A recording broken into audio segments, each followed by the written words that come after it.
Hello, and welcome to this, our 76th live stream, 100 Years of King Tut. Yes, for those of you who may not be aware, today is the 100th anniversary of the discovery of the tomb of King Tutankhamun that was discovered by Howard Carter. And it was revolutionary. It was a game changer for archaeology. It's one of the two great discoveries of the 20th century. The other one being the Dead Sea Scrolls. And it's debatable which one was the more important discovery. Because the discovery of the tomb of King Tut revolutionized Egyptology and archaeology in just ways that are still being felt today all across the field. The discovery of the tomb of King Tut was so full of stuff that, to put this into perspective, not all of it's been properly published. And it's surprising that a discovery from 1922 still remains not completely published. There's small items of jewelry that remain unpublished, large boxes that remain unpublished. It's changed a lot of things. It changed the laws of Egypt as far as antiquities were concerned. It filled in a massive gap in Dynasty 18. It also told us the potential splendor for other tombs as well. So it really it was revolutionary. We have to remember, one of the interesting things about King Tut's tomb was, before it was discovered, Tutankhamun was just a name. It was just a name found in basically the tomb robbery papyri. Basically, when they were checking the tombs, they just checked off the various tombs that they were inspecting. So it was just a name. A few items from King Tut had been discovered. His name had been discovered on certain stone blocks. But it was virtually, it was considered to be a small, insignificant king. And he's still considered an insignificant king. However, the discovery of his tomb just filled in so much information about how burials were done, burial customs, how tombs were created, how they were sort of finished, and the role they played in succession. So it really was a revolutionary discovery, and it still continues to reap dividends. There are still discoveries being done based upon the work that was done in the excavation of that tomb. So it was groundbreaking stuff in 1922. It's still important today. Very, very important. And this goes beyond just the gold. I mean, we got tons of inscriptions from that tomb as well. And descriptions are really great, because, we have the names of certain kings that are also still not discovered and still not attested from that tomb, like Semenkhare, King Tut's predecessor. His name is found on some of the artifacts in King Tut's tomb. So, we wouldn't know necessarily of the existence of Semenkhare if it wasn't for the tomb of King Tut. So there is just a huge amount of information that we've gotten from the tomb of King Tut, and it's not a splendorous tomb. I'll be very, very honest. It's kind of a shabby tomb. It's crudely painted. It's definitely not a large tomb. I wouldn't recommend it if you're going to Egypt and had to pick only one tomb. That was not on the top 10 list. King Tut's, it's really only 2 chambers that are available to the public. All the stuff's emptied except the sarcophagus. Now, the sarcophagus is interesting. You can see his mummy there. His mummy's still in the tomb. It's in a glass box. All the good stuff's in the British Museum. All the good stuff is in the gem now. Yes. So Yeah, if you want to see the goodies of King Tut, you have to go to the gem now. But there's a lot of it. A lot of it. There was so much stuff from the tomb of King Tut that they could only put a fraction of it on display. It was really that voluminous. So, with that said, we're going to get into the questions here. And the other thing I want to mention as a way of housekeeping is that my debate with Titus Kennedy is still on. It will be November 7th, this Monday, at 10:30 a.m. Pacific Standard Time. I think because this weekend is daylights, we're reverting back to standard time this weekend. So 10:30 on Sean McDowell's channel. And then after that, at about 4 p.m., we're going to have a after party where we're going to try to experiment with StreamYard and allow people to come in and have a one-to-one conversation with me. So we're going to try this, see how it works. Maybe good, maybe bad. We'll see.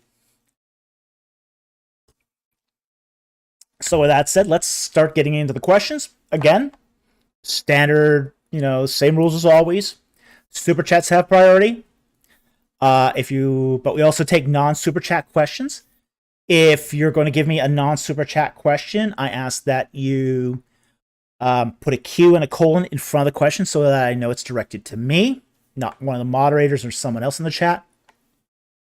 I also ask that you only post the question once, so that way I don't get confused when I scan through the live chat.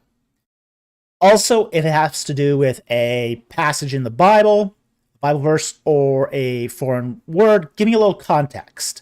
Like if it's from a Bible verse, please include the book, the chapter, and the verse number so I can find it easily. Also, I ask if it's about a foreign language, please tell me what language and what you think it means so I have a little bit to go on. So that said, let's get into the questions. Okay, and we're going to start off the night with 5 non-super chats. Okay, the first question of the night is from Chow Yi, and he asks, why are gluttony and greed separate sins? It is a good question. Yeah, it's a very good question. The reason why is because the effects are different. Gluttony, we have to understand that gluttony in the ancient world has to do with knife-edge agriculture. Now, in a situation where you have knife-edge agriculture, everyone is allotted a certain portion of food. Okay, the land only produces so much food. So everyone has a share. When you eat more than your share, somebody dies. Somebody else starves to death. This is why gluttony in the ancient world is such a serious offense, because it's akin to murder. Greed, on the other hand, is placing wealth above its station, and it becomes a form of idolatry. So what you have here is 2 different sins because the outcomes are different. One leads to murder, the other one leads to idolatry, where you trust your money more than God, or you eat more than what's your fair share, and you cause the death of another. So they're different sins because the outcomes are different. They have a different basis in moral reasoning and moral fact. So that's why they're separate. They're not the same. They are different because the consequences are very different. In the case of greed, no one necessarily will die, but your relationship with God could be damaged because you're trusting your wealth instead of trusting God. So that's the reason why the sins are basically treated separately.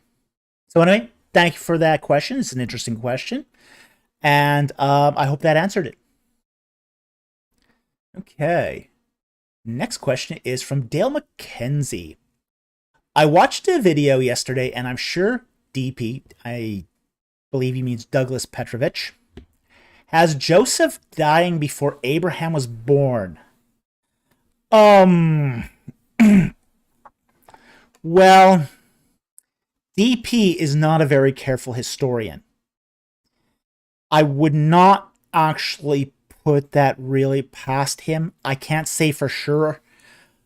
He changes his views every so often to try to accommodate the more esoteric views that he tends to promote. So it's possible. I'm not saying it's likely because I don't know the details here for sure, but it's possible.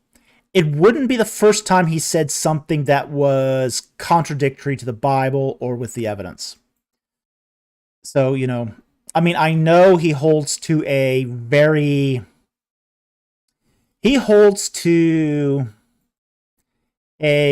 430 years in Egypt. Okay. So he basically dates the Exodus to 1446 and then adds 430 years of the Egyptian sojourn. So he takes a very long sojourn. So he's putting Joseph in the Middle Kingdom, Dynasty 12 to be exact. So this is a lot of problems associated with that. So I don't know what he does with Abraham though. I'd have to look at his new book to see. I have both his books, so if I really wanted to look this up, I probably could. But that's all I can probably say about this without really, doing a little more reading on it. By the way, I do not recommend either one of his books. They're both disasters. They're both terrible. Big mess. They're both a big mess. In fact, his second one was so bad. He couldn't get it published with his former publisher as much as he wanted to. He ended up getting it published by, self-published through a creationist press. So, it's not a good look. It's not a good look for a book that's already sort of very much marginalized on the fringe. So, that's all I'm going to say about this. But anyway, hard to say much more about it. So anyway, thank you for the comment. Very much appreciate it. Not much more I can add to it unless I see more of it. Okay, our third question is from Anti-Redditoid Action. Okay. When it comes to the origins of Israel, the conquest theory was replaced by the peaceful infiltration theory. Do you know any origin theories that fell out of favor only to come back later? Yes, I do. The Levite Exodus theory has made a comeback. Thanks mostly to the work of Richard Elliott Friedman. He is a great believer in the Levite Exodus theory. Now, the Levite Exodus theory basically maintains that it was only the tribe of Levi that left Egypt. So it was a very small exodus of one tribe. And that tribe goes through the whole exodus process, comes into the Judean foothills and manages to convert all the natives to automatically accept Israelite laws, give up eating pork, and all those other things that make life worth living, like shrimp and crab and all that yummy stuff. So that was a theory that was dead in the water. I mean, it's not original to Friedman, but it had been dead in the water. No one was really buying it. But Friedman had managed to make this interesting synthesis between the Levite hypothesis and the documentary hypothesis. And he's a huge believer in the documentary hypothesis. In fact, when you hear him speak, 80% of his lectures on the Exodus have to do with the documentary hypothesis. The remaining 20% is then him talking about how that integrates with a Levite exodus. So essentially one scholar can breathe new life into an old theory, with new data or new theory or a new synthesis. And that's what Friedman did.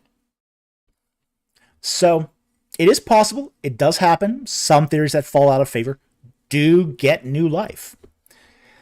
We have, for example, the Jewish Gnostic hypothesis, as a hypothesis of origins for the Gnostics. That was dead in the water because of Rudolf Bultmann and his Mandean hypothesis. Well, 80 years later, Bultmann's hypothesis is dead as a doornail, and the Jewish hypothesis, Jewish heresy hypothesis for Gnosticism is, back in vogue. Again, what was the difference? New data, new theory, essentially. So that's usually what happens when a dead hypothesis comes back, is some guy goes out, finds new data, or there's a new theory that, say, supports the old hypothesis. And that's what changes. Now, that said, it's a lot more difficult to revive an old theory than it is to start a new theory. Okay? The reason why is because the old theory has a lot of consumer resistance attached to it. So old theories have been discarded for a reason. If the researcher doesn't adequately justify why you should pick up the old theory again, it'll remain dead. It'll remain dead because you won't get people buying into it. This is what happened, say, with Petrovich and his world's oldest alphabet hypothesis. He had taken the old hypothesis of Grimmel, which basically said that the early alphabetic inscriptions were Hebrew. He tried to dust it off. He tried to propose new readings, and they weren't convincing. They had a lot of problems attached to them. He couldn't overcome the old objections, which is why it's still a hypothesis that's dead in the water. So anyway, I hope that answered your question. Thank you very much for the question, and it's a good question. And sometimes old theories do make a comeback. But again, new data, new theory. And that's what it takes. All right, the next question is from Warrior of the Most High. And he asks, what does modern scholarship think about the resurrection of Christ? Do you think there could be a naturalistic explanation behind it? All right. Modern scholarship is really divided about the resurrection of Christ. Now, when I mean divided, I don't mean that one side believes in the resurrection, one doesn't. I mean, it's divided as to reasons why modern scholarship discredits the resurrection. The fact is that the resurrection of Christ does not sit well with the naturalistic presuppositions that often dominate modern scholarship. Now, I'm not using here naturalism in a pejorative term, okay? But scholarly pursuits oftentimes have to deal with things in a concrete manner. So, for example, if you're a historian, you have to base your opinions upon history and evidence. The resurrection of Christ is sort of outside of that. It's a miraculous event. So you're going to get, on the one hand, those who can't comment on it because it's outside their field. A historian can't comment on the resurrection. Like, for example, Mike Licona is very, very careful about this. The resurrection is not a historical question, and he'll say that. He'll also say that, well, we can determine if Christ was born, if he died, and if people claim to see him afterwards. Those are historical questions. Whether or not Christ was God, whether the resurrection actually occurred, those are questions outside the field of history. Now, within the field of theology, you get various camps. You do get people in, say, more conservative bents that will basically say Jesus Christ was resurrected, it was a miracle, and we can't explain it, but it's a miracle. Okay? You get the swoon theory. People who said, well, Jesus didn't really die on the cross, he just swooned and was thrown in a cold tomb, blood congealing all over the place, and he was revived by the cold stone. You get some people who basically say, well, like the Richard Carriers, as fringe as this is, who say that, Jesus Christ and his resurrection were myth that was recycled. You'll get some who say it was mass hallucination. Okay, that's a theory that has gone around. You have another theory that basically says there was lots of Christs running around the landscape, and this was just an amalgamation of all that myth put together, all those different Christs. So you're going to get a lot of different views on the resurrection of Christ. Some of it will question, was there a Christ? Some of it will question, was there a resurrection? And if so, what does that mean? Now, do I think there's a naturalistic explanation behind it? No, I don't. I'm going to be very blunt about this. The Romans were really good at killing people. Okay, they were really, really good at killing people. There's no way that Christ could have faked, his death on the cross. Yeah, I mean, they plunged a spear in his side. You're not coming back from that. Sorry. The Romans were really good at killing people. They were experts. Okay? They knew how to kill people. They knew what a dead person looked like. Most of those guys had been on campaign. They'd been in wars. They'd seen death. A lot of death. This wasn't their first time doing a crucifixion either. The Romans did crucifixions by the hundreds. Sometimes thousands. There were some places where the Romans basically denuded the landscape, making crosses for its crucifixions. The Romans were well practiced at killing people. And killing people crucifixion style. So, I don't see a good naturalistic explanation for the resurrection. Okay? But I also understand too that people do claim to have seen Christ after his supposed resurrection.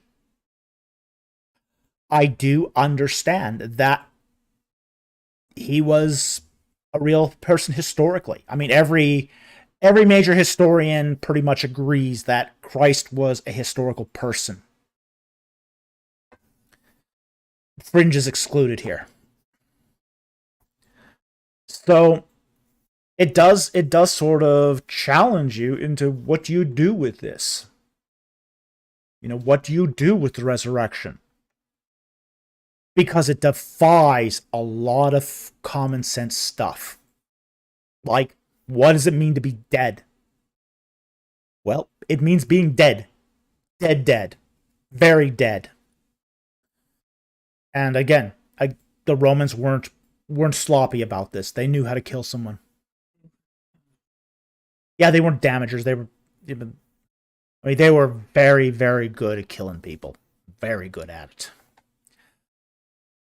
So, for me, the dilemma of the resurrection makes me to forces me to conclude that it's not something you can explain naturalistically. It's something you can only explain supernaturally. Yeah, dead as Osiris is dead. Yeah, that kind of dead. Except not a reanimated cadaver like Osiris.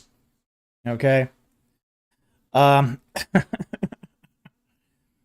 with that said, it's only something you can explain supernaturally.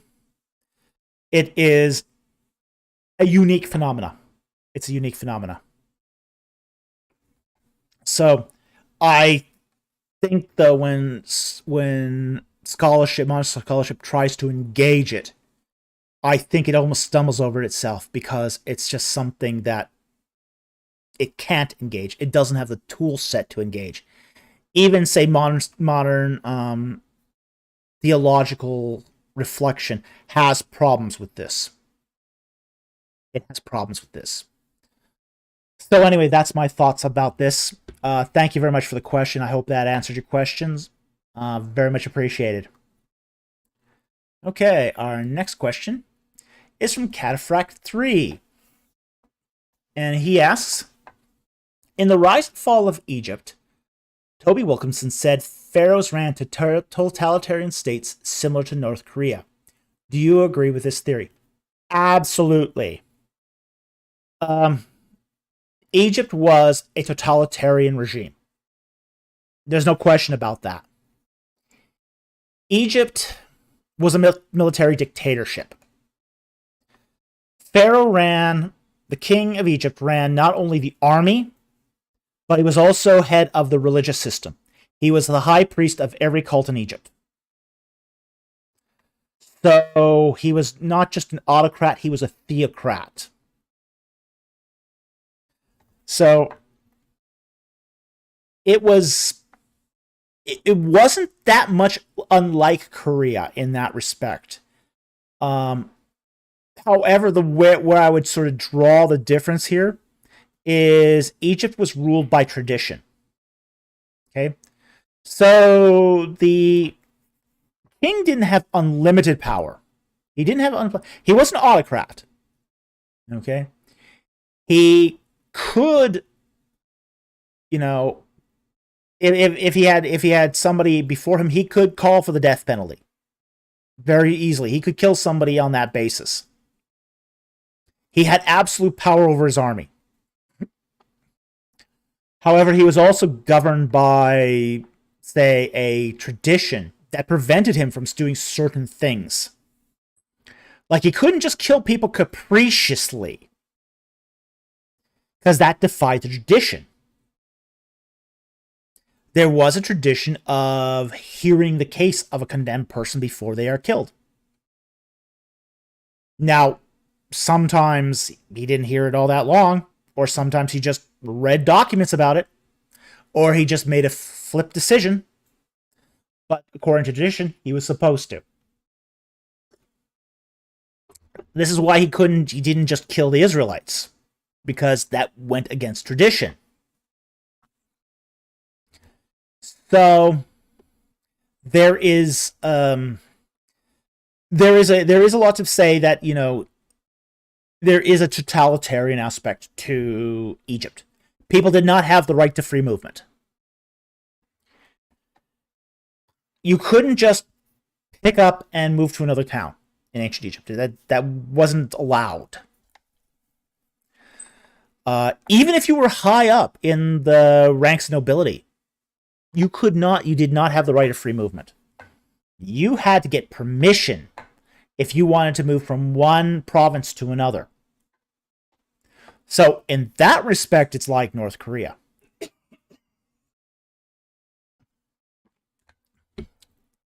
In the other respect that it's like Korea, if the king thought there was an uprising going on, he could kill everyone. He had that right. So, there is a lot of respects that we are dealing here with a military dictatorship. It was a dictatorship that if you did something against the king, if you stole a toothpick from the king, that was the death penalty. If you stole an ox from your neighbor, that's okay. That didn't matter. That was just a civil thing. But you steal a grain of sand from the king, oh boy. The government will come down on you like a ton of bricks, and it's the for you. So some crimes, especially crimes against the king, were treated very, very seriously. Other crimes, less so. That's just the way it worked in ancient Egypt. And those who had, say, the authority of the king to conduct investigations could beat you to an inch of your life to extract the truth out of you. In fact, this often happened, where whether you were guilty or innocent, they would beat you first, beat you to the point of crippling you, then ask you questions. So they beat you before asking you a single question. They give you a good beating. Okay? And then they ask you the questions. Because in Egyptian mindset, a beating wasn't a way of extracting truth. It was a way of guaranteeing what you said was true. And there's a difference. Yeah, very glad for Miranda rights. Because they would beat you, in the case where they are trying to do it to extract truth, they would ask you the questions and then beat you. Not in Egypt. Beat you, then ask questions. In fact, this is a really interesting thing, because we actually even see this in, say, the Exodus, where the brickmakers, can't meet their quotas, so they get beaten. And then they're asked, why aren't you meeting your quotas?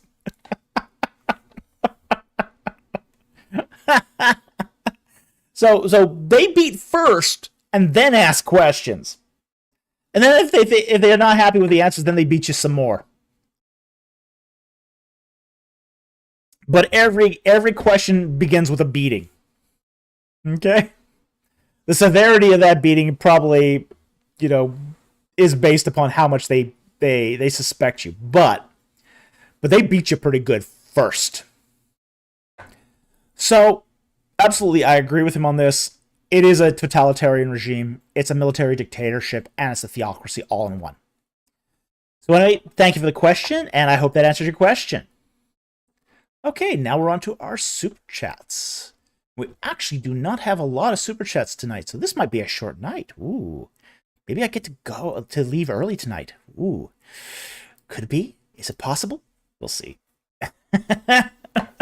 Okay. Andrew Cahill for $20. Thank you very much for the super chat. Very, very much appreciate this. And he asks, why is modern scholarship obsessed with the Gospel of Thomas? In particular, I find myself wondering why groups like the Jesus Seminar have been so interested in elevating it to the same level as the canonical Gospels.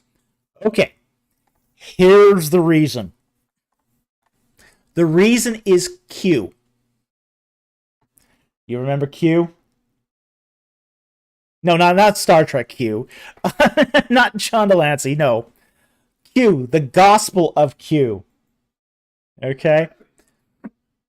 Now, for those who are not familiar with this, the Gospel of Q is a theoretical document that was proposed by liberal New Testament scholars like the Jesus Seminar. And what the Jesus Seminar did was they went through all the sayings in the Gospels and basically said, this one is Jesus, this one may be Jesus, this was not said by Jesus at all. So what happened was they reduced the Gospels to just these pithy sayings. So when the Jesus Seminar did this work, they basically could only agree on, say, the sayings, but none of the narrative of Jesus. So this led to the idea of a proto-gospel that they called Q, which was basically just a list of the sayings of Christ, but none of the narrative. Now, we get to the Gospel of Thomas. which is a second century, it's a late second century Gnostic gospel. And they look at the structure of the Gospel of Thomas, and lo and behold, it's just a list of pithy sayings. Now, the Gnostics hate the narrative of the Gospels just as much as the liberals did. But they kept the sayings. So, liberal scholars looked at the Gospel of Thomas and go, oh, it confirms Q!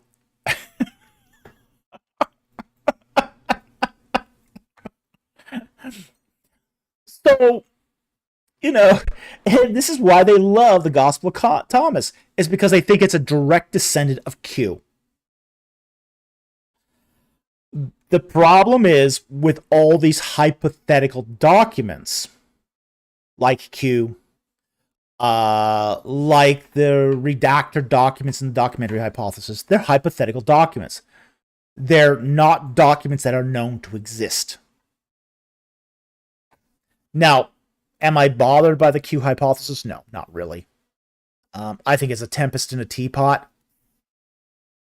If the gospel writers used a collection of sayings like Q, it's nothing one way or the other. But a lot of liberals love the Q hypothesis, and they love the Gospel of Thomas because they think it's like Q. And because they think it's like Q, they think it's closer to the original than the four synoptic Gospels, essentially. So that's why they love it. I don't agree with their assessment of the Gospel of Thomas. Gospel of Thomas is definitely much, much later than the four Gospels. And it's based upon a similar methodology that the Jesus Seminar did when they approached the Gospels. So it doesn't surprise me that the results are also similar. So anyway, thank you very much for the super chat. I hope that answered your question, and thank you very much for supporting the channel. All right, the next super chat is from Koheliful for $5. Thank you very much for this super chat. And he goes, David, is the 40 years of wandering literal 40 years or an idealized number? Seems like it's taken literally, but that 40 years seems suspicious. And I think you're right. It is suspicious. Now, I think a number close to 40 years is reasonable. But you can never discount the fact that it is a idiomatic number. That it's an idiom to specify an extended long length of time. Now, I think it's probably close to 40. But is it 37? Is it 43? Is it 39? Is it 41? Is it 40 in 6 months? We don't know. And there's really no way to be absolutely sure. Because it is an idiom. And because it is an idiom, it's gonna be like pulling teeth to figure it out. Now, I think because of, say, the juxtaposition between the date of the Exodus, which is roughly 1265, and the entrance of the Israelites, which is roughly 1225-ish. It could go one way, and that's one part of the reasons why it could go one way or the other is because the date of the Exodus is not exactly certain either. It could be plus or minus 5 to 7 years. So, there's enough wiggle room there. I mean, it could have been in 1267 and they ended up in 1225, so that makes the wandering period 38 years. So we can't be certain. We don't know for sure. And, it could be literal. It could be idiomatic. There's just no way to tell. But I think it's probably pretty close to 40, plus or minus 5 years, essentially. So anyway, I hope that answered your question. thank you very much for the super chat, and I hope that was helpful, or at least provided some insight into the question. So thank you very much for the super chat. Very, very much appreciate it. Okay, our next chat, super chat is from Cam Britt for $5. Thank you very much for the super chat. Very much appreciated. Which Zechariah do you think Jesus is referring to in Matthew 23:35? Is this a copyist error or theological conflation or a lost tradition? Now, understanding that the New Testament is not my strong suit here, let's pull up the Bible. Down to Matthew 23 and verse 35. All right. Go up. Verse 34. Therefore, behold, I'm sending to you prophets and wise men and scribes. Some of them you will kill and crucify. Some of them you will scourge in your synagogues and persecute from city to city. That upon you may fall the guilt of all the righteous blood shed on earth, from the blood of the righteous Abel to the blood of Zechariah, son of Berechiah, whom you murdered between the temple and the altar. Okay.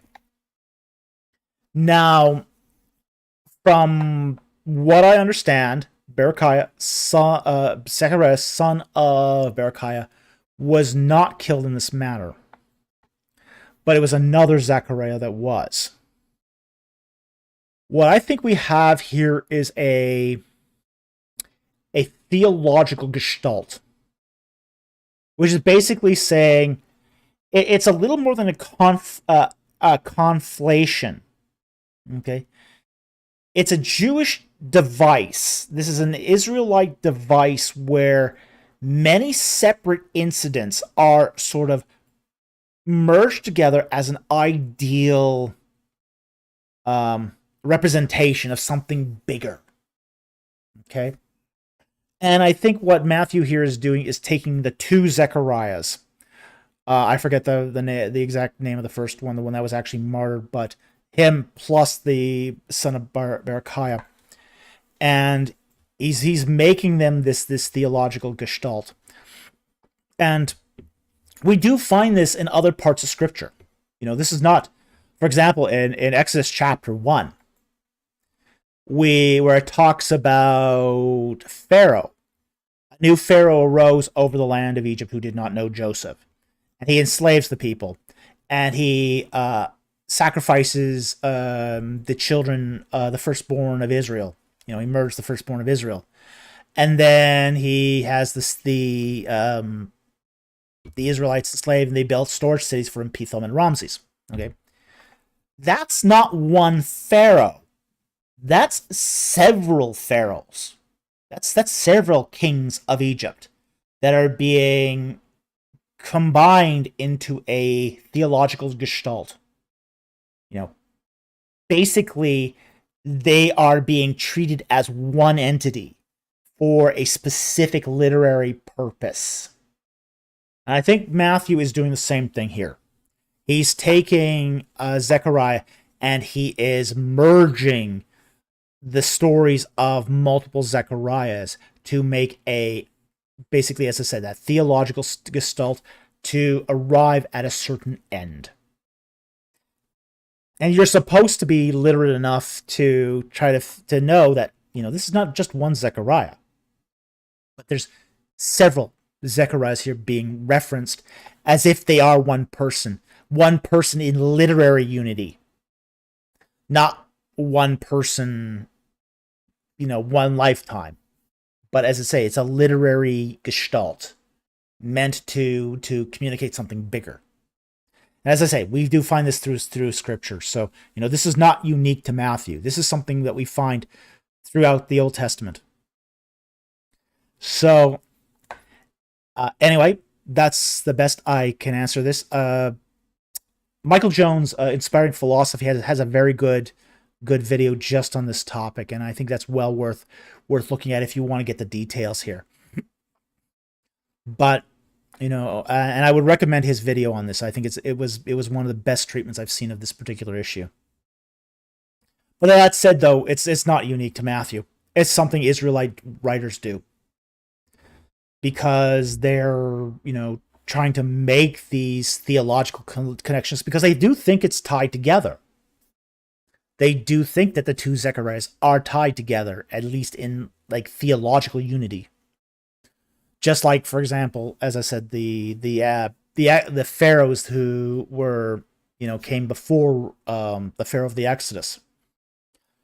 They're united in a sort of theological unity as, basically bad guys. So very common in Jewish literature. It's something we don't just find here in Matthew, but we find in other places as well. So again, this is not I don't think it's a copyist error. It's not a lost tradition. It is as I say, you're closer with a theological conflation, but I would call it a gestalt instead of a conflation because it's supposed to represent something bigger, an idealized Zechariah in this case, or an idealized Pharaoh in the case of Exodus chapter 1. So anyway, thank you very much for the super chat. Very, very much appreciated. Okay. On to our next super chat. Mouthwash for $5. Thank you very much for the super chat. Dr. Fulkers, greetings. Well, greetings to you too.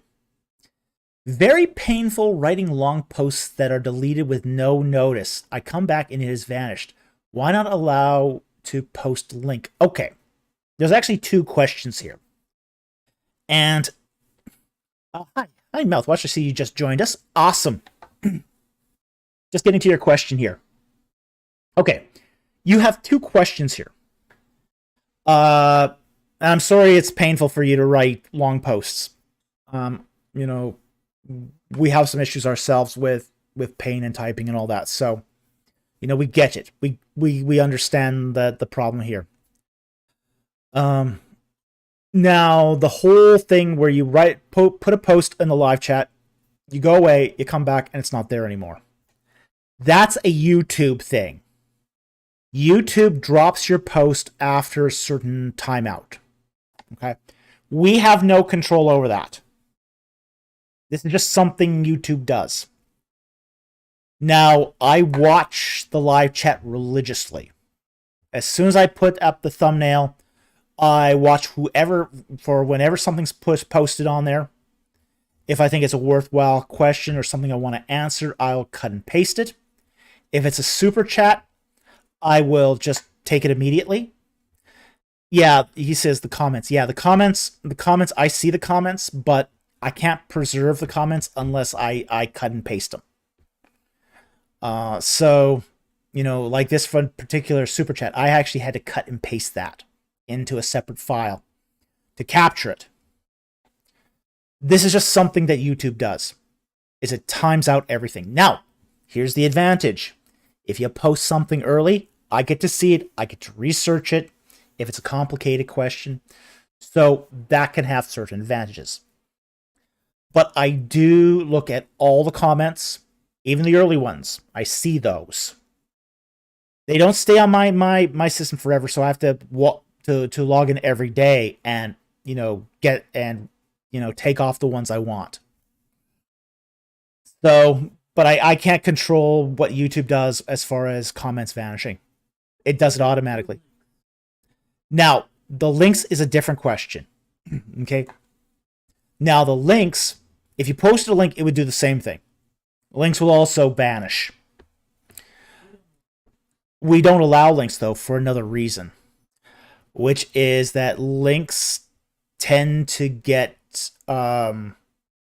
If we start allowing links on comments and all that, what we get... Well, we get porn, we get spam, a lot of spam with links. We get these. When we first started the YouTube channel, we allowed links,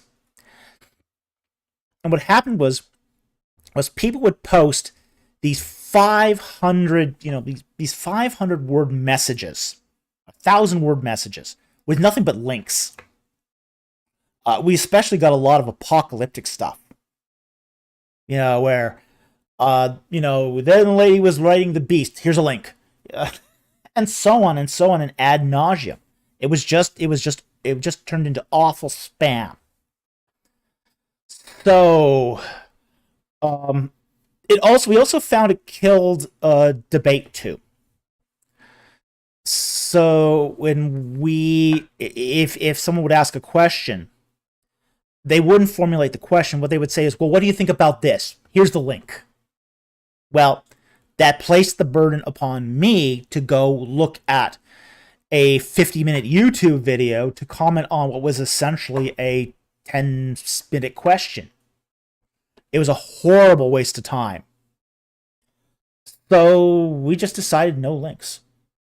No links. It was just a lot better for the channel for people to think about the question, formulate the question, if possible, reduce the question in size, because that's actually a lot better. A succinct question is better than a question with a lot of background material. Nobody has time for this. I don't have time for this. So that's the reasons why we don't allow links. But the two issues are unrelated. Whether we're talking about post vanishing, that's YouTube timing out, and the links, they're different. They're different issues. And allowing one will not help the other. So anyway, I hope that answers your question. But that's why we don't allow links, is because it just kills good discussion, essentially. And the long posts that get deleted by YouTube, that is a YouTube thing. No control over that at all. So sorry about that, but that's what our YouTube overlords have decreed. So anyway, thank you very much for the super chat. Very, very much appreciated. And I hope that answers the question. Okay. Now we're on to our Twidget. And our next super chat, which is from Billy Ningen for $10. Thank you very much for the super chat. I think that's the next one, isn't it? Let's just make sure we didn't miss any here.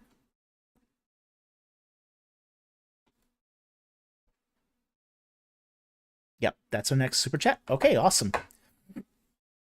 Dr. Falk, Cyrus Gordon, and some scholars identified Semitic inscriptions dating to 6th, 7th century BC in the Americas, Missouri and Tennessee. Can this support the Book of Mormon? Thanks and God bless. Okay. Cyrus Gordon, if I am not mistaken, is a Mormon apologist. I don't think any responsible Semitic scholar thinks that there are Semitic inscriptions dated from the 6th to 7th century BC. I don't see this. I have not seen any inscriptions that could plausibly be identified as Semitic in the Americas dating to before the 1st century. I mean, I just don't see this. I mean, we're talking here. I mean, I know the Mormons want to say that the Israelites, the lost tribes, the northern, the supposed lost tribes of Israel, the 10 northern tribes, migrated to North America. Well, the fact is, we know what happened to those tribes. They aren't lost. They aren't lost. They were integrated into the Neo-Assyrian Empire. We find Hebrew Israelite names in, say, mercenary lists from Assyria. We know what happened to them. They were exiled and moved all over the Assyrian Empire. They didn't disappear. They became integrated. That's different. They didn't pick up and leave. They became mercenaries, traders. They started new homes and families abroad. one of the reasons why you have so many Israelite settlements across Mesopotamia, is because the Assyrians picked them up and moved them. So I have a lot of problems with the credibility of Cyrus Gordon here. I don't think that there's any plausible Semitic inscription that dates to the 6th century BC originating in the Americas. I don't think there's any plausibility to this at all.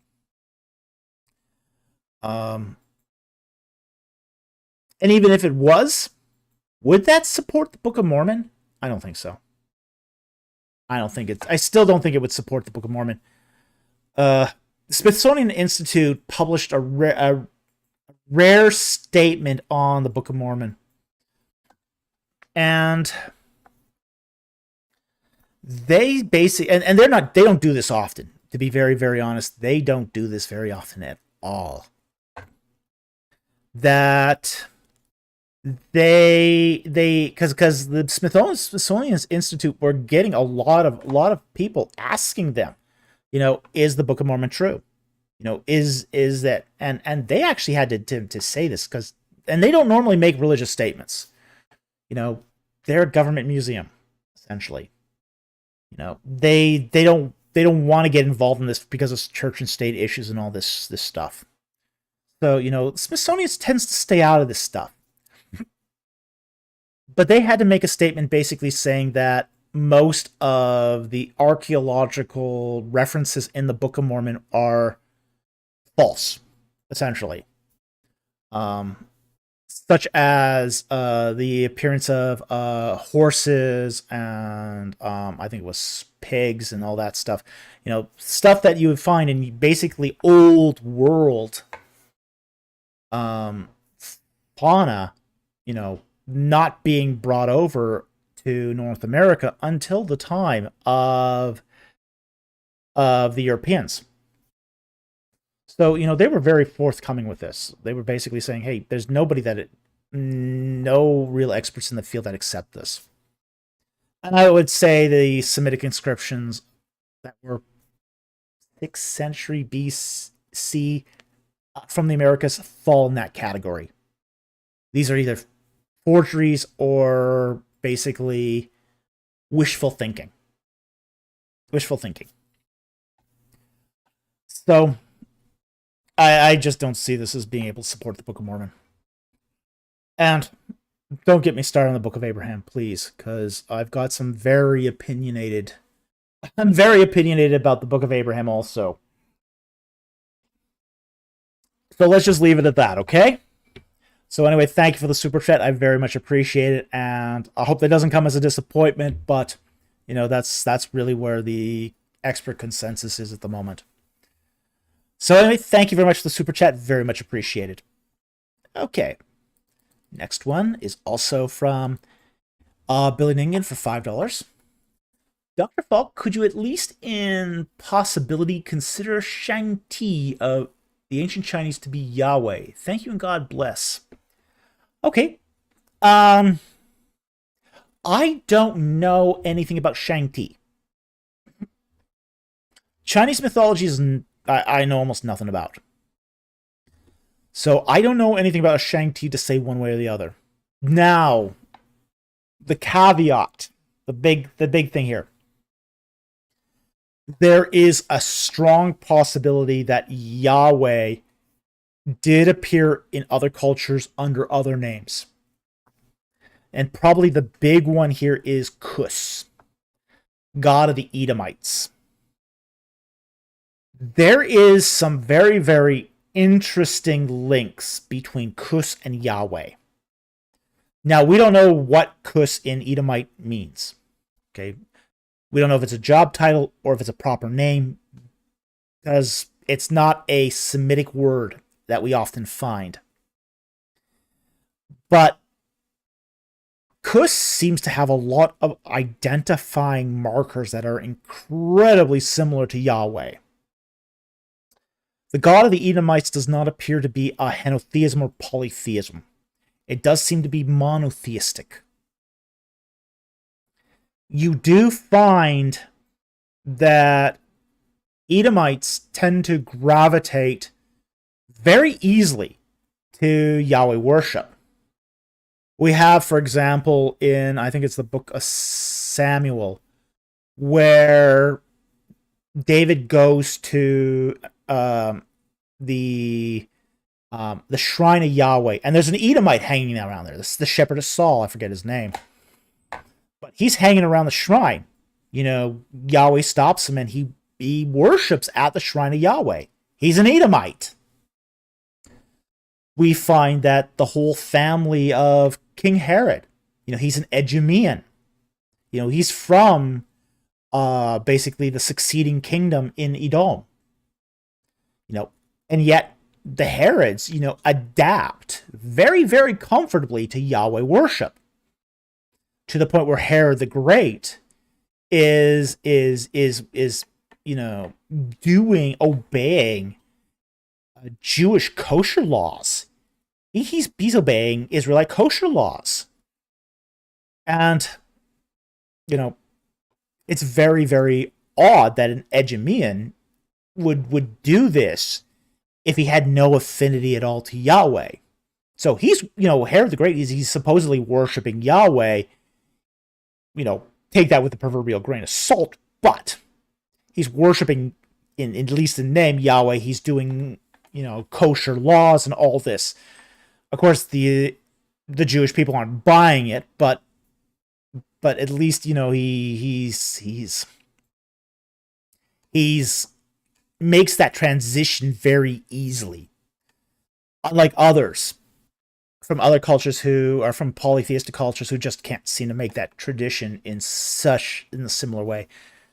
Edomites tend, for some strange reason that we're still trying to figure out because we don't know a lot about the Kus, to be able to make that transition, as I said, exceptionally easy. And as such, also, Edomites aren't under the same sort of prohibitions that, say, other groups are. Like, for example, Ammonites are forbidden to be part of the congregation for 10 generations. Moabites, same deal. Not so with Edomites. Edomites are not necessarily excluded from the assembly of believers. Now, they might have to go through a conversion process. I don't know exactly what the mechanics of that would be. But they don't seem to be prima facie automatically excluded. So, with that said, there does seem to be manifestations of Yahweh in other cultures. Edom may be one. Is it possible that the ancient Chinese had a version of Yahweh in Shang-Ti? Possible. I don't know exactly if... I don't know, do we have any more comments here? He was a monotheistic deity in China. Yeah, it's possible. Possible. Is it likely? I don't know. I'd have to learn more about Shang-Ti. I'd have to learn more about what he is, what he represents. That's possible. I wouldn't exclude it outright. No, not unless I learn more about Shang-Ti. So anyway, I hope that answers your question. Thank you very much for the super chat. Very, very much appreciated. Okay, the next super chat is from Billy Ningen again for $5. Thank you very much for the super chat. Dr. Falk, what schools do you recommend for the ancient Near East and biblical studies? Thanks and God bless. Okay. Ancient Near East is a little different than, say, biblical studies. Now, you have to understand that there are a huge number of schools about biblical studies. Now, if I was to recommend a school in Egyptology, that's a lot easier because the field is much narrower. There's really only about a dozen schools that teach Egyptology proper. Not so with biblical studies. There are over 1,000 schools that teach biblical studies. 1,000. Now, let that sink in. 1,000 institutes of higher learning that teach biblical studies. And we're not talking about just Bible colleges here. No, we're not talking about, we're talking regular colleges. That's a lot of schools. The ancient Near East, it's a lot more selective. There's a lot, the pool is a lot smaller for the ancient Near East. Now, a lot of this is going to depend on what you want to concentrate on. Knowing what you want to concentrate on is really going to sort of winnow that down. Because there's schools that are good at some things in the ancient Near East that are very poor at other things. Like, for example, University of Liverpool, top school for Egyptology. Don't go there for biblical studies. You don't want to go there for biblical studies. It's not something to do. It's not something they're good at. It depends on what perspective you want. Do you want one that, say, respects the Bible, or you want something that does high scholarship? Because that's going to be different. Now, I think you can find one that does both. Like, for example, Trinity Evangelical Divinity School, or also known as Trinity International University. Very, very good school for the ancient Near East. Okay?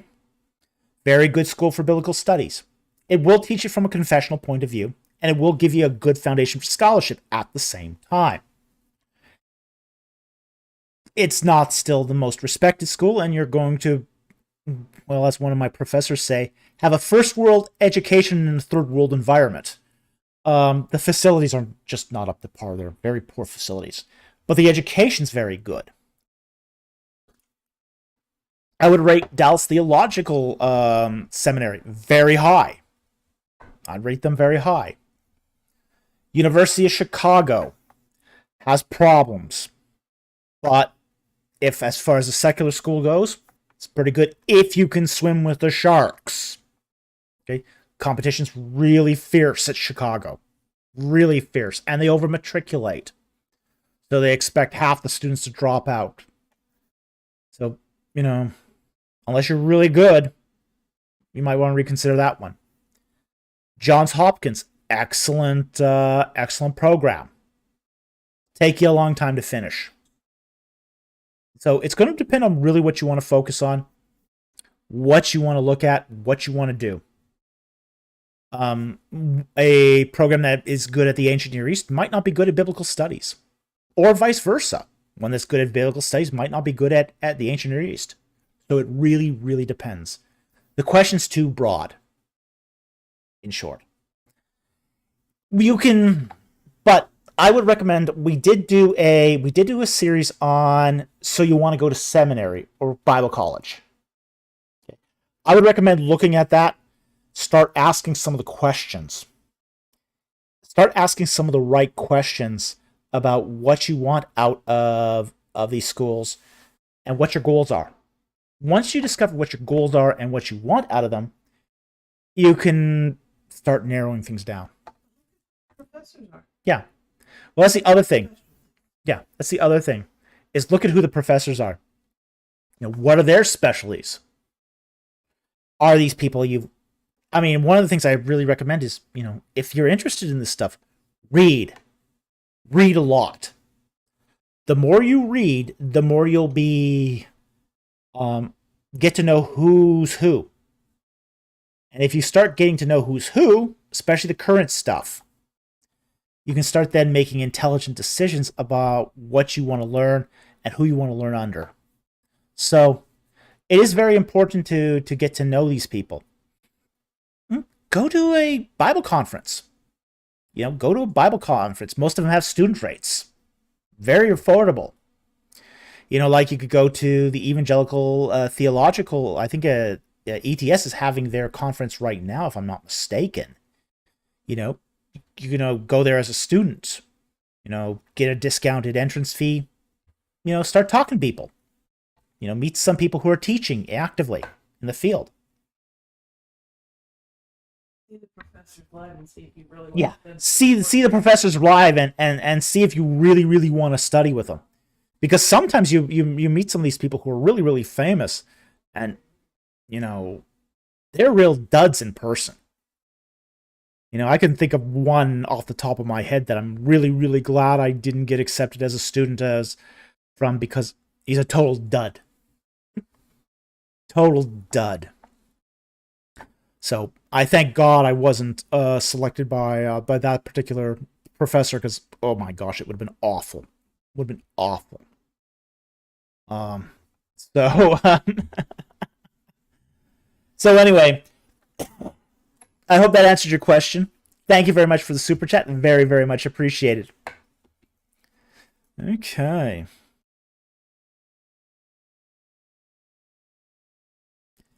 Our next super chat is from Cataphract3 for $5. Thank you very much for the super chat. And he asks, do you think Laban made up the older system marriage custom in Genesis 29? Do we have similar stories in the ancient Near East of the preferred wife being barren? Ooh. We do have a lot of stories of barrenness in the ancient Near East. It seems to be a very common problem in say the Fertile Crescent. Yeah, ironically named.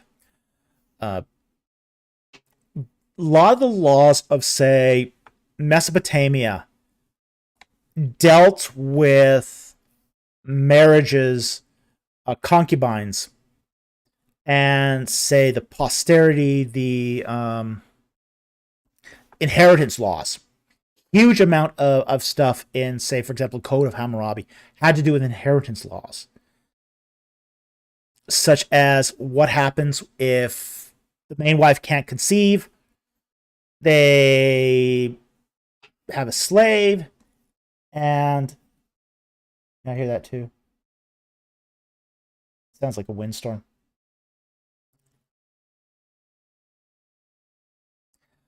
So, yeah, we've had bad weather today. So, if power goes out, well, just let you know, the live stream will just cut out and we can't do anything about that. So, but anyway, so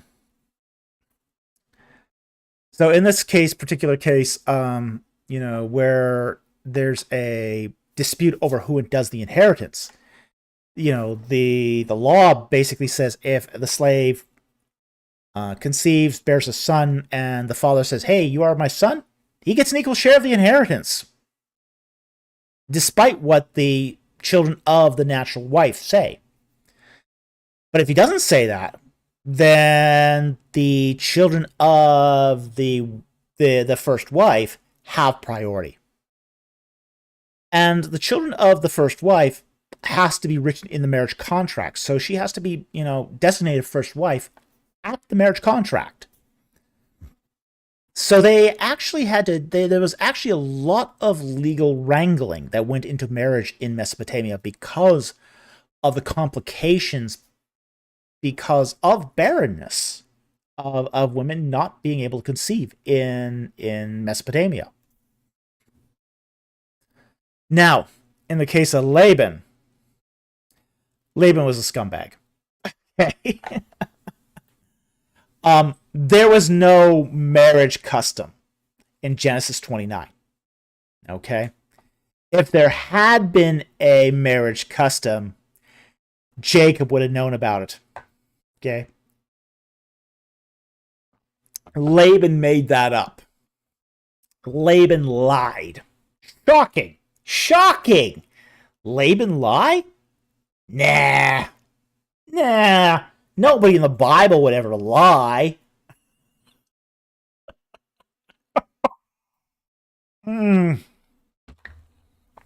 Oh boy. Dark Blade comments, sounds similar to the whole debacle with Hagar's exile. Yes. Yes, it is. A lot of the Hagar's exile had to do with the clash between Egyptian tradition and Mesopotamian law. Very, very much. There was a clash there between the two. And the two are not mutually compatible. Yeah, in Hagar's case, she should have been treated a whole lot better under Egyptian law. A whole lot better. But Abraham and Sarah were basically of a mindset of Mesopotamian law. Those are different rules. Different rules, whole different game. But living in Canaan, which law has priority? It's a no man's land. It's a land of sojourners. There is no law. So the law turned out to be whatever was good in Abraham's sight. Ugh. Yeah. Or Sarah's sight. Yeah, but the question here is Laban. So basically, Laban made this up. There wasn't a tradition of older sister first. That was... Now, he was dumping a daughter. Yeah. He was dumping a daughter, and he knew.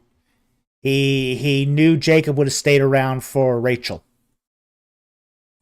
So, yeah. He basically pegged Jacob a sucker.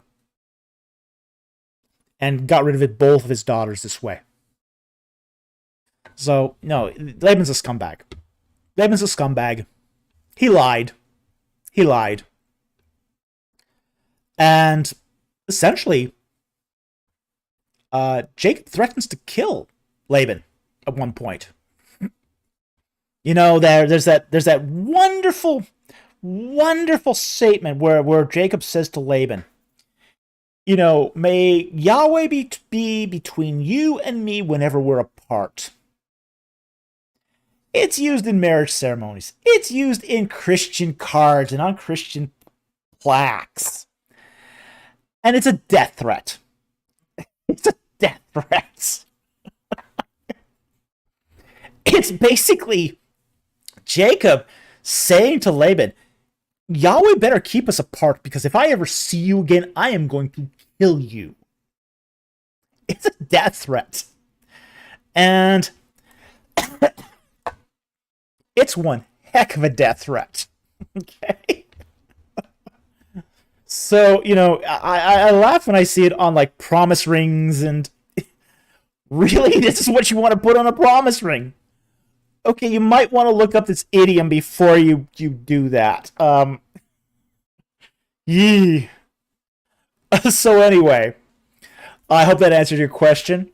Thank you very much for the super chat. We do, as I say, we do find incidences of barrenness all through the ancient Near East, and a lot of laws that are tailored to that problem. But there's no custom of the older sister being married first. That's something Laban just made up. So anyway, thank you very much for the super chat. Very much appreciated. Okay.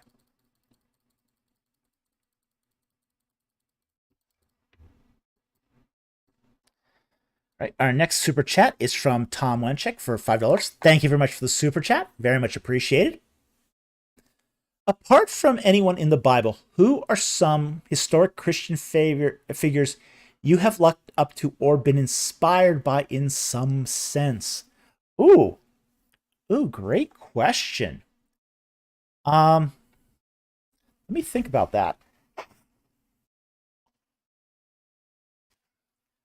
Yes, there are some that I do look up to.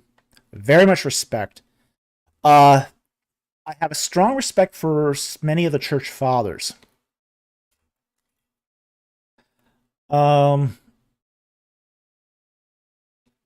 There is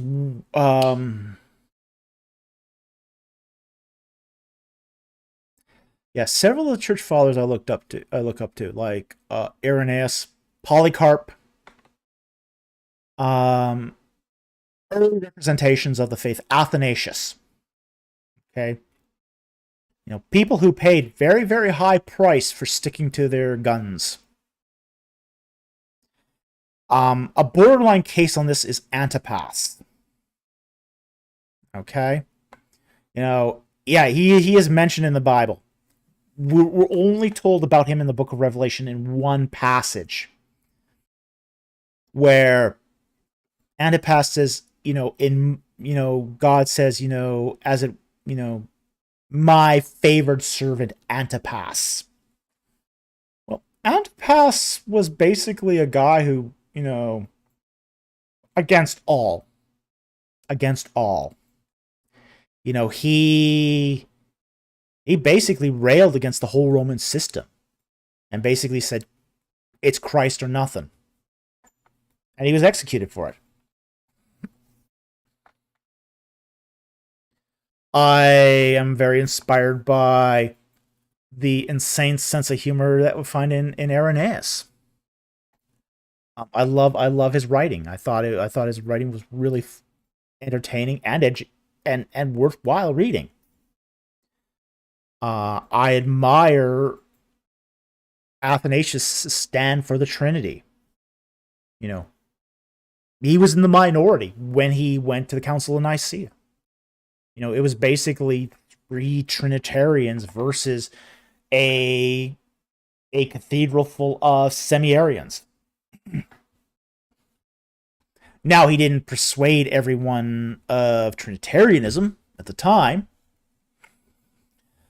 but his writings gained traction as time went on. But he also paid an incredible price for it. He lived his last 20 years of his life in exile.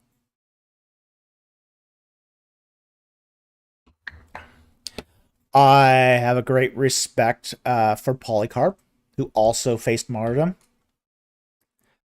I have also a great respect for Chrysostom. Chrysostom was an excellent orator, but he also was, sort of held the line against, say, nominal Christianity. Complacency. Taking your faith for granted. Being more in the world, being more of the world than just simply in the world. So those are some of the figures that I looked up to, respect, and have even been inspired by. And I love the fact that their writings are still, pretty much freely available today. If I would recommend, downloading their stuff from, say, CCEL, which is a online archive at Calvin College, and read them. Read the Christian figures of the past. You will learn something. There's some strange stuff in there too. That not everything that the church fathers wrote was gold. But there's a lot of wisdom there. A lot of wisdom there and a lot of interesting stuff.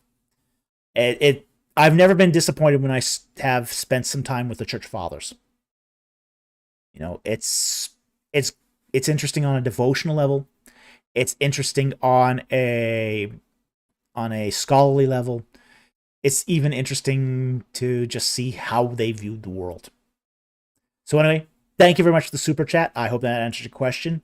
Very, very much appreciated. Okay. Jared Gilmore for $15. Thank you very much for the super chat. Very much appreciated. Who were the Sadducees and what were their theological beliefs, and were they more powerful and influential than the Pharisees? Now, the Sadducees are the temple cult in Jerusalem. Okay? To be a Sadducee, you had to be a Levite. And you had to be a Levite of the family of Aaron. So not just any old Levite. You had to have that descendancy of, where your parents were of the priestly caste. The Sadducees believed in Torah. But they didn't necessarily believe in the other writings. So they were very much restricted to the Pentateuch. And they did believe in, all institutions go over change in their theological beliefs. This is, we look at, say, for example, modern liberalism, and we see them go from basically almost being like conservative Christians of today to where they don't believe in anything. They don't believe in resurrection. They don't believe in the incarnation or anything like that. The Sadducees went through something similar. So they're Levitical priests, but there had been a sort of theological decay had sort of crept into the thought of those Levitical priests who were serving in the temple. Yes, they were still doing the temple sacrifices. They were still giving libation offerings. They were still, burning oxen, doing Yom Kippur, all those ceremonies. But they'd also developed some peculiarities in theological belief. For example, they did not believe in the resurrection of the dead. They did not believe in life after death. So you kind of got to ask the question, well, if they didn't believe in life after death, why are they going through all this stuff? Well, more or less because they thought they had to. Because they thought, you have to still please God, even if he doesn't resurrect you. But that belief of doing it even if you don't get resurrected didn't mean that necessarily that you were going to be resurrected. So a lot of them had developed a belief that there was no resurrection of the dead, no life after death. You died, you went to Sheol, and that was it. That was your existence, living in Sheol. Dreary? Yes. But not outside of the Sadducee mode of thinking. Because really their view of Scripture was limited to the 5 books of Moses. Anything outside of that, they sort of viewed more like Apocrypha. Now, this is not to say that it was the same as Apocrypha, because they would have regarded the Apocrypha as nothing at all. But prophetic books like Isaiah, Ezekiel, Psalms, Proverbs, Kings, etc., they would be seen as, say, non-binding. So even though, say, the Council of Ezra and Nehemiah considered those books canonical in Scripture, the Sadducees didn't necessarily see it that way. Now, you contrast this to the Pharisees, where, say, to be a Pharisee, you didn't have to be of any particular tribe. Anybody could be a Pharisee that was a good, a Jew in high standing. Okay. In fact, the Pharisees was sort of seen as a holiness movement in contrast to the Sadducees. The Pharisees were anybody from any tribe of Israel could be a Pharisee, potentially. Pharisees often would practice similar rituals, like purity rituals that the Sadducees did. They tried to live every sort of jot and tittle of the law. They accepted the canonicity of the prophets and the histories, the Ketuvim, the writings. So the Pharisees accepted essentially the whole Old Testament canon. So when we sort of break this down, okay? So we've got on one hand the institutional liberal Sadducees and their temple rituals versus the holiness movement of the Pharisees and their legalism, but say more a comprehensive view of Scripture. And then we ask, okay, who is more powerful and who is more influential? This is where the rubber meets the road. The Sadducees, as soon as the temple was destroyed, had no more influence. The Sadducees were really nothing without the temple. So once 70 AD came and the temple was destroyed, Sadducees were nothing. They had nothing anymore. They had no influence, no power, no following, nothing. So they were sort of cut off entirely. The Pharisees continued on. Went from sort of strength to strength. it was the Pharisees that would end up reforming into what became Rabbinic Judaism. So, even though the Sadducees, before 70 AD, you could argue that the Sadducees had more power and potentially more influence because of their political connections. Pharisees did not have any political connections. Sadducees had a lot of political connections. In order to become high priest, you had to be politically connected. You had to be connected to basically the king, king of Judea, or the governor. So you had to have connections to become a Sadducee of high rank. After 70 AD, Sadducees were no more, and all the theological power and influence reverted to the Pharisees. And it's the Pharisees, after, say, the Bar Kokhba, the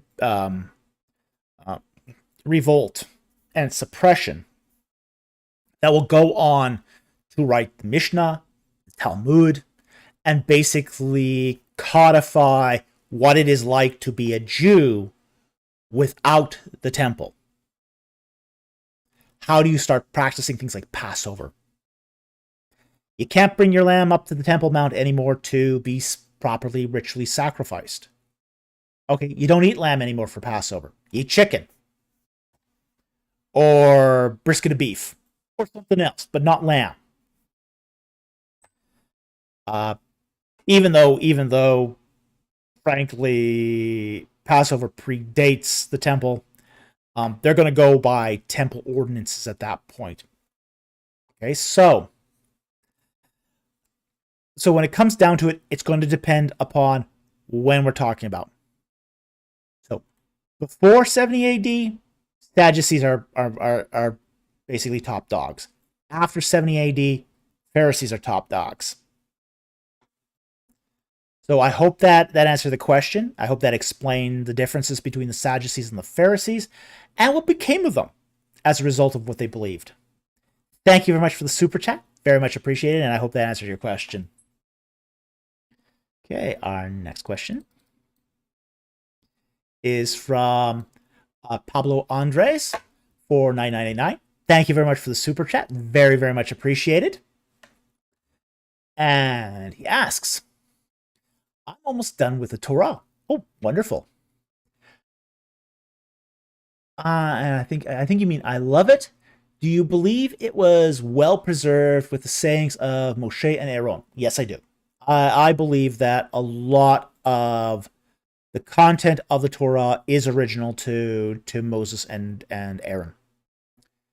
Videos on the documentary hypothesis. I've not produced any videos on the documentary hypothesis. Inspiring Philosophy has. I think I've done one very, very small video on the documentary hypothesis, but it was nothing earth-shaking. Why is the consensus that Moses was legendary? Okay. A lot of questions here. We've answered the second one anyway, which is, as I said, Michael Jones of Inspiring Philosophy is doing a lot of videos right now. He's working a lot on the documentary hypothesis. And I would recommend his videos at the moment. Why is the consensus that Moses was legendary? It's an absence of evidence argument, largely. Basically, when you get people, secular scholars, engage the Pentateuch, they're looking at this through a naturalistic lens. And their historical horizon, basically we all have a horizon. And a horizon is something in the history of philosophy that basically, limits what you accept as evidence, what you accept as data. So it creates, this horizon can create a sort of self-fulfilling prophecy or blindness to the evidence. To put it, it's probably the best way I can put it, is it can create a blindness to the evidence. So you can see something that has evidentiary power and still say, well, I don't think that's evidence. No. And you can make a really, really solid inductive case. And people will still go at the end of the day, yeah, I don't think that's evidence. And again, this is part of one's horizon, as it were. In some cases, some people's horizon is a lot broader than others. And sometimes a horizon can be so narrow that nothing qualifies as evidence. And in a lot of cases, when people approach, say, the history of the Exodus, that they're doing it with such a narrow horizon that there's nothing at all that they'll accept as evidence. Just because they've already been convinced in their mind that there is no evidence. And we hear this all the time. Oh, there's no evidence for the Exodus. Well, I'm 9 videos in for evidence of the Exodus. I haven't run out of material. I'm not even close to running out of material. Running out of time, sure. Material, no. I mean, I can continue making Exodus videos until the cows come in. And I still won't be done. But those videos also take a lot of time for me to do. And time is something that I don't have a lot of at the moment. So, it's crazy how much evidence there is for a historical Exodus. But because people say there's no evidence for the Exodus, to the point where it's become almost a common knowledge. It's become common knowledge. People accept it's true without ever investigating it properly. It's not just skeptics that say this. It's early daters as well. Early daters say, oh, there's no evidence for a 13th century Exodus. That's why, you have to look in other places, because there's no evidence there. Did you look at the evidence properly? Well, what's your horizon when you say that? What are you accepting as evidence? Why is one set of evidence better than another set of evidence? Aren't they both evidence? One or the other. So when you talk about consensus scholarship, you're really talking about a field that has been dominated by skeptical approaches, skeptical methodological approaches to the Bible. Whether that's the documentary hypothesis, whether that's biblical minimalism, redaction theories. There's a lot of these theoretical skeptical approaches that have gone into the teaching of, say, biblical studies for the last 80 years. That's several generations of scholarship. So when you get that, when I went to college first in the late 1980s, my biblical studies professor, he basically said that nobody believes in the Bible anymore. There's nothing in the Bible that you can rely on. Nothing in the Bible's true? Nothing, he said. Really? How do you get something 100% false? But his view wasn't uncommon in the 80s. It really wasn't. The pendulum had so far swung towards biblical minimalism that, people were saying, respected scholars were saying there's nothing, historical in the Bible. Now, fortunately, today, it's different. It's a lot different. We do have consensus scholars that basically say, okay, we may not agree with an Exodus, but we at least think there's now a King David. So a lot has changed in just 40 years of scholarship. A lot has changed. And I think it's changing too with the Exodus as well. As more people are doing good methodological studies on, say, the Pentateuch, from an ancient Near Eastern perspective, I think this is going to change even more. And it's not just me that's doing this. It's like guys like Benjamin Noonan's doing this. Mark Jansen's doing this. There's others. There's quite a few others now that are doing this, and picking up where sort of the last generation left off. So, if you got an approach where everyone is saying, yeah, the Exodus is myth, there's no evidence for the Exodus, they're also going to say the same thing for Moses, its leader. So that's why the consensus is what it is.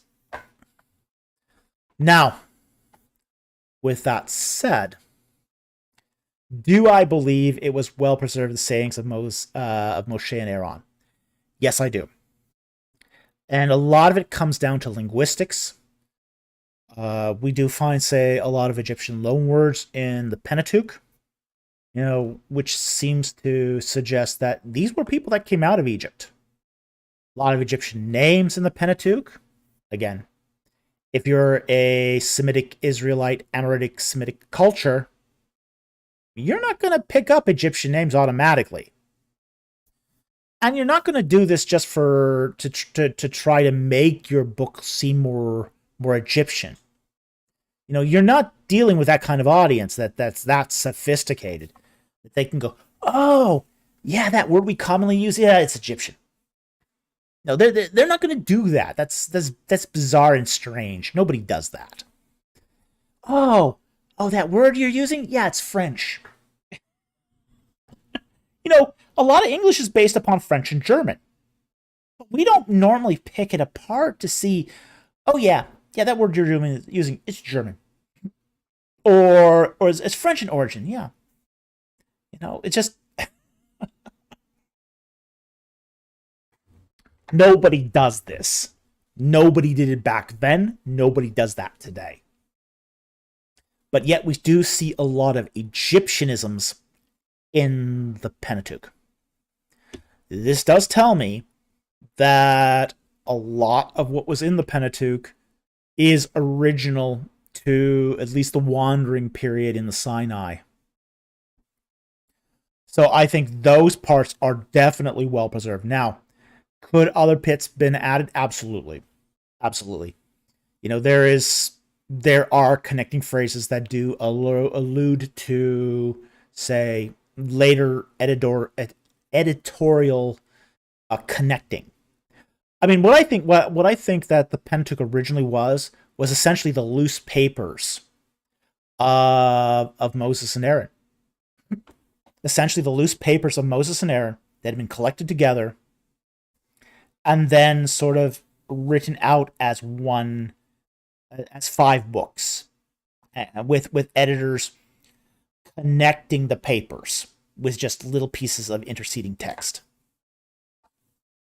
And I think it's pretty obvious when you start reading it. It says in some places like these are the words of Moses. Well, Moses wouldn't have written that. Okay, an editor would have written that. Whether that editor is Joshua, who knows? But this process of smoothing out the text could have taken place as late as, I would say, the early monarchy. So it could have happened up to a relatively late period of time. But I also think, too, that there was a very good faith effort of the editors to preserve the original text. Not necessarily maintain the spelling or the grammar, but to keep the content. So anyway, I hope that answered your question. Thank you very much for the super chat. It's an interesting question, and there's a lot of nuance and a lot of detail here involved, but I hope that answered it. Thank you very much for the super chat. Very much appreciated.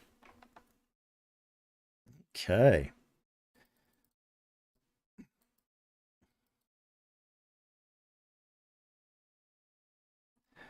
Okay, interesting. Super chat for $5 from Ed Ming is mad love. Okay. Interesting username. And he says, thanks for all the answers. Bless you, Dr. Falk and Kiara. Well, thank you very much. We really, really appreciate the super chat. and the thanks. We appreciate it. Get a smile here on the side from Kiara, which is always a plus. So we appreciate the super chats. It really helps us out. It's been a lean month, so tonight's not looking particularly better. So we are grateful for all the donations that we get because it does help us to survive. We've come to depend upon this for it's an important source of our income. So we do appreciate the thanks, and we thank you for the support of the channel. It's very, very much appreciated. I mean, we would be still doing this if we didn't get the super chats. We don't know how long we'd be doing it, I mean, to be honest. But we do this as a labor of love, really. So we'd be answering your questions. We'd be here Friday night anyway. So, but we do appreciate people who are supporting what we do, and it does help us really in ways you probably don't even realize. So thank you very much for the super chat. Very, very much appreciate it. Okay, and the final, this is our final super chat here from Pablo Andres for $4.99. Thank you for your answer. Well, it's my pleasure. It's my pleasure. Anytime we can answer a question, and that helps somebody else.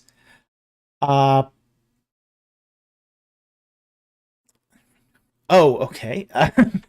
Okay. Sorry, I got distracted by a question here.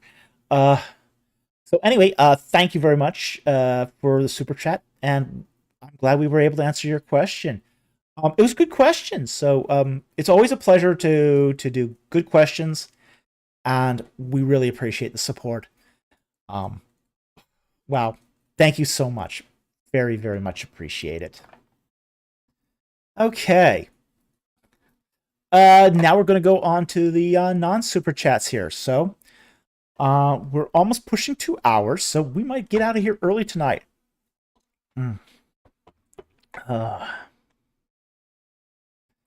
Historical gaming strategy. When even the Mr.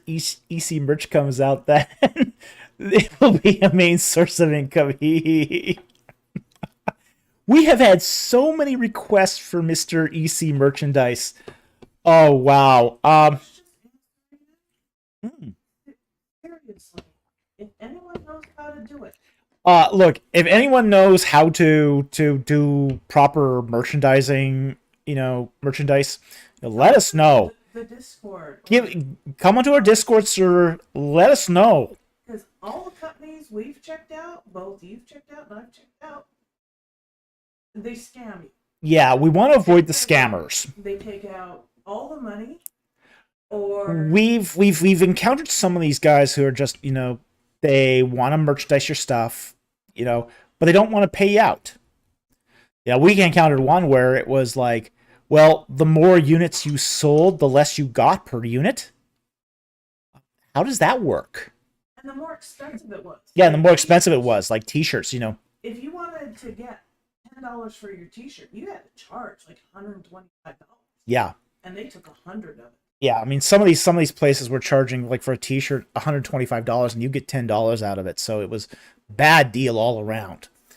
So if anyone knows how to do merchandising in a way that is not a complete ripoff, come onto my Discord server. I'd invite you all to come onto my Discord server anyway, because our Discord server is really cool.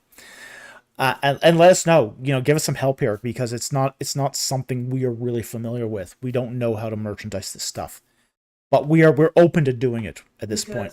Even I want a Mr. EC t-shirt and cup. Yeah, Kiara and I both want a Mr. EC t-shirt and cup. Okay, okay. I want a Mr. EC coffee cup and a t-shirt. I also wouldn't mind doing a little bit of mana machine stuff. We could have real fun. We could have some real fun with this. So if anyone wants to support our ministry, who's good at this stuff, who knows a reliable source, let us know. Yeah, so if you didn't hear her offline, if anyone knows a good, reliable source for doing this, please let us know. Okay. Eddie Vasquez just gave us a $4.99 super chat. Well, thank you very much for the super chat. I can never think of a question, but I want to bless you. Well, thank you. You have blessed us. Uh, we appreciate this. This is really, really cool. So much, so appreciate it. Okay. Let's see here.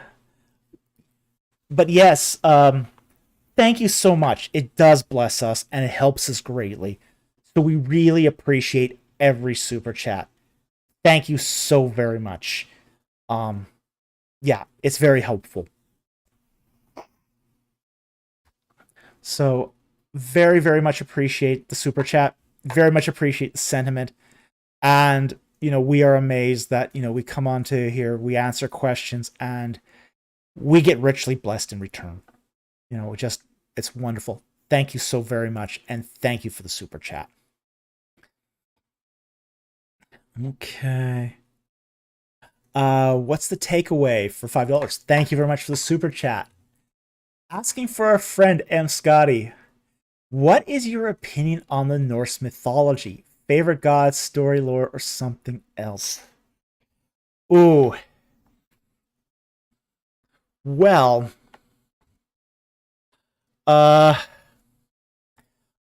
my to give you a little bit of background information, uh, my mother's father was from Sweden. Okay. Yes. So yes, I have Norse blood. Danish and Norwegian.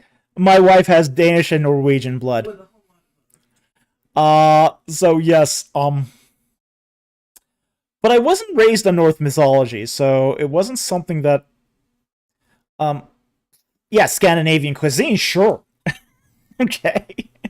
Scandinavian cuisine was one thing. But the mythology I didn't get much of. two ravens. My wife likes the two ravens.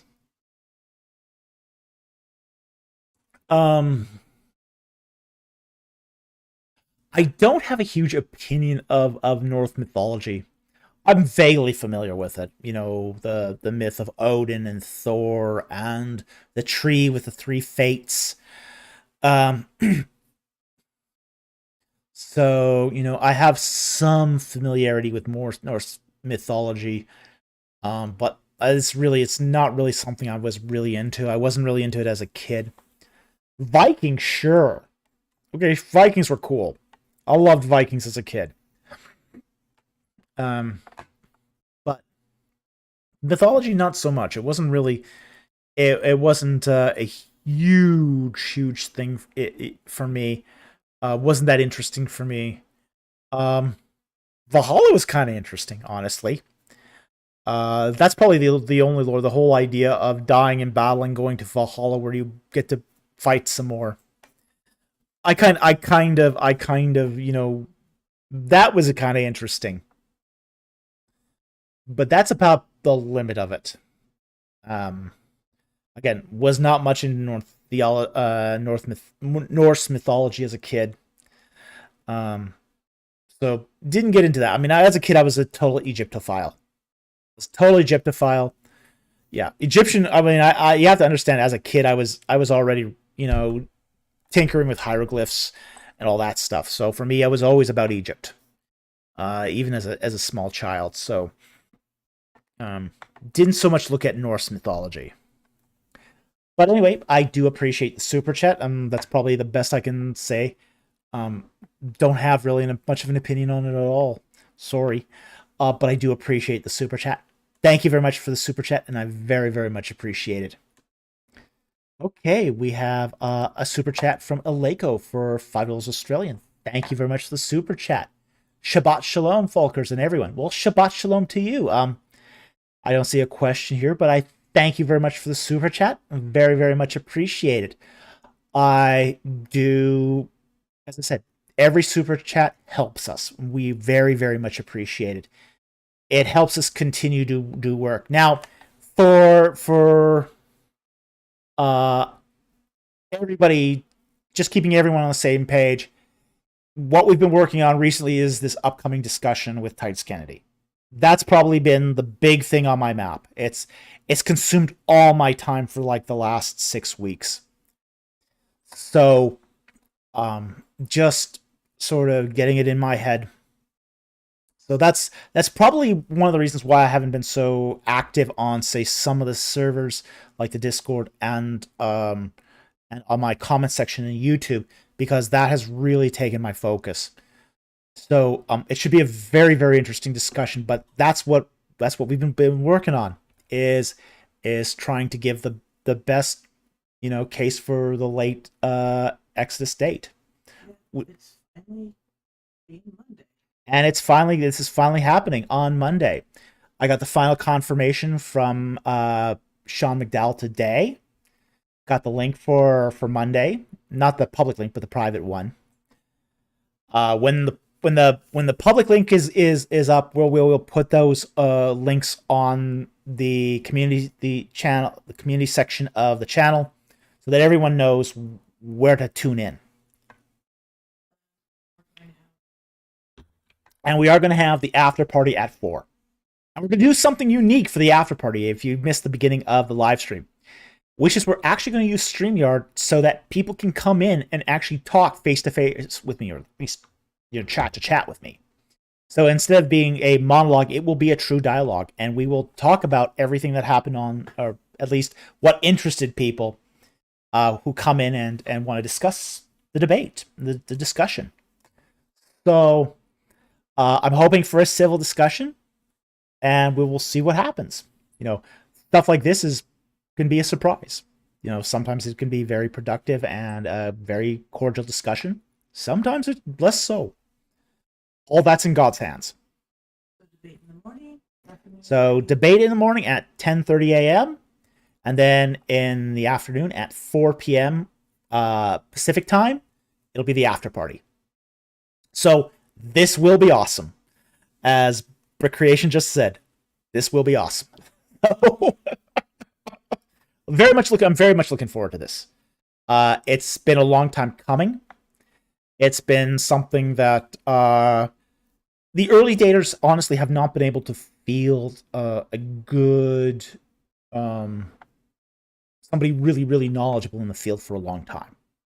So Titus Kennedy is probably one of the most knowledgeable people in this field, at least representing his point of view, which is the early Exodus data. Positive side of both. Yeah. Now, there's things we do very much agree with. Titus and I do agree on several things. We both agree that the Bible is the Word of God, and we both take the Word of God seriously. We both believe in a historical Exodus. And I think we both would maintain that the Bible is internally consistent. So there is common ground there. And we're both believers in Jesus Christ. So there is common ground there, and hopefully that common ground will be enough to keep this conversation very, very civil. So, but it is a lot of preparation work has gone into this. As I said, 6 weeks of prep work. So, with that said, thank you very much for the super chat. Very, very much appreciate it, because it does help our channel. All right, let's get back to the non-super chats in the comments. Slam RM said, "Why so few thumbs up? Bless that like button before you forget, folks." Okay, well, we haven't. It's been a slow night. We haven't had a lot of super chats. We haven't had a lot of activity in the live chat. It's just been a slow night, so we don't understand why, but sometimes it happens. God will bless what He blesses. If He doesn't bless this channel, you know what? Then it's not serving the people anymore, and we'll go away, and something else will take its place. If what we do here helps the community, the community will benefit from it. They'll grow, and more people will learn and grow spiritually and hunger for the Word of God. So, yes, absolutely. Sean McDowell on Monday, November 7th at 10:30 a.m. Pacific time. Let's put it up here again. All right. Sean McDowell. Yep. Monday, November 7th, 4 p.m. 10:30 a.m. November 7th, 10:30. 10:30 a.m. Pacific time. You can do PST, Pacific Standard Time. After party at At 4 p.m. Awesome. Okay, let's take another comment here.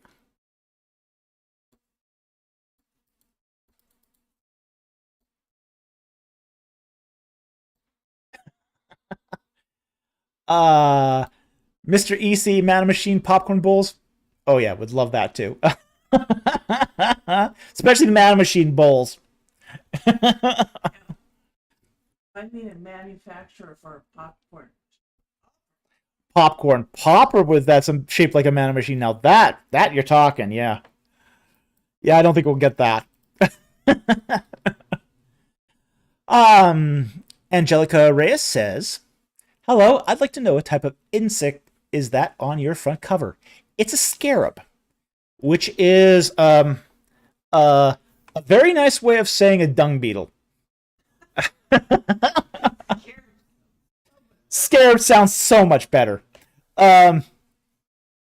Basically, this was a very, very important symbol in Egyptian mythology. The scarab is a beetle that basically takes dung, puts it down a hole, its nest, lays an egg on it, and reproduces. The larvae eat the dung and produce new beetles. Now, the Egyptians saw this as the manifestation of the god Khepru, the god of manifestations. It was kind of a solar god. So they would see these scarab beetles working in the hot sun, seemingly more active during the daytime, and they would say, okay, one beetle creates more beetles, manifestations, a multitude. So it was a very, very important symbol in Egyptian solar mythology. So in our case, what we did for our logo is we did a scarab beetle, and we put a patristic cross on it to sort of show that this is ancient Egypt and the Bible. So that's what our logo represents. On say the live streams, we just use a scarab that we drew. So anyway, I hope that answered your question. Thank you very much for the question. Okay. Crystal Mouse. Crystal Mouse asks, do you have any thoughts on Denver Seminary? I saw that Richard Hess taught there, so I was thinking about their OT program. Yes, I would rate Denver Seminary very high. I do know Richard Hess. I've talked to him several times. I've attended his lectures. I have a story with Richard Hess that I might share one day. But Richard Hess is very good at what he does. Very, very good at what he does. He is a believer. He doesn't sort of trumpet it out there, but he is a believer. I like Richard Hess. I mean, he's a great guy. I wouldn't hesitate to go to Denver Seminary, honestly. I think they have a decent OT program, and Hess has done a great job expanding that program. So I think that would be a great choice. So again, depends what you want out of it, but I think that would be a good choice for an OT program. It's a well-respected program. So anyway, thank you for the question. Very much appreciated.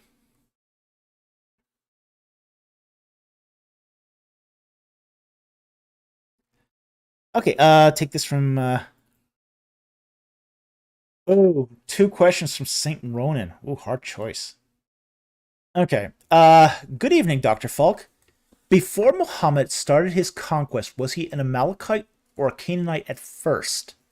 I heard scholars that he was from Petra. As far as we can tell, I think he is from Medina. I think that's his birth town is Medina.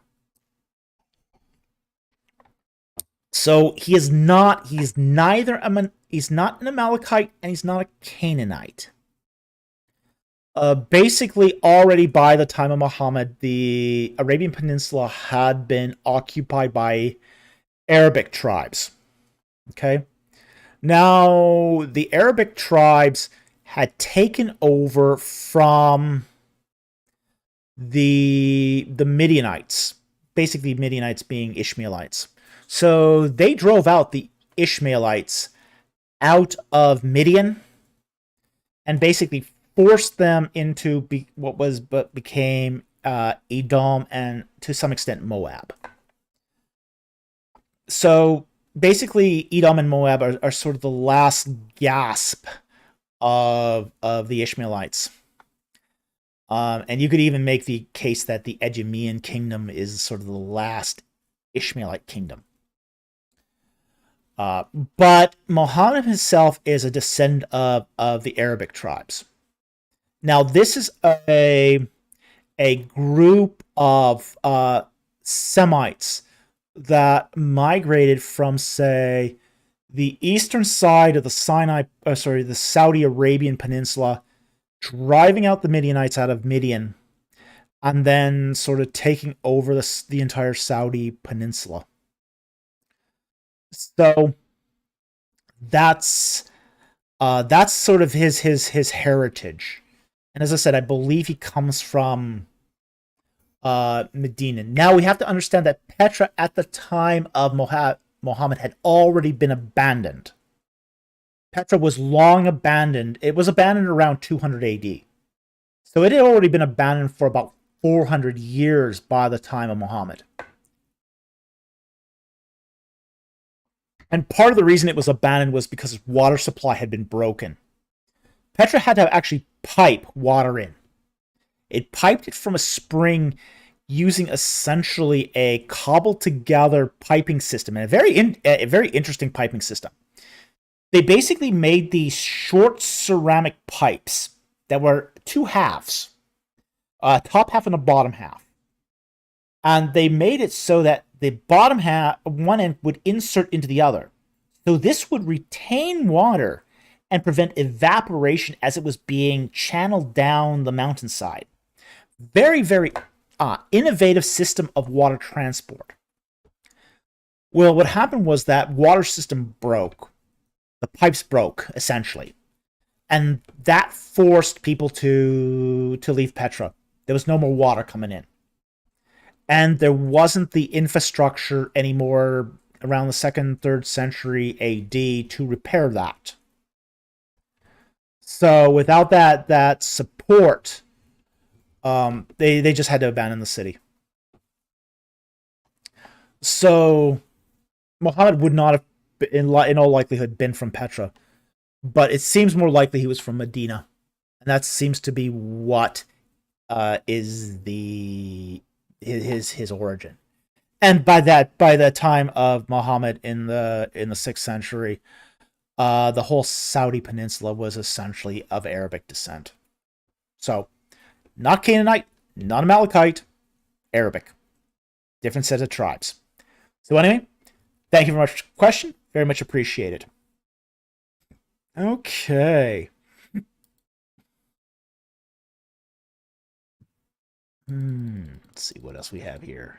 Oh, we got thank you from Jack Ray for $5. Thank you very much for the super chat. Very, very much appreciated. We so appreciate every super chat. Again, we depend upon your super chats to make ends meet. We can't do it without you. Thank you so very much. Very, very much appreciated. And if you have a question, put it in, we'll answer it. Okay.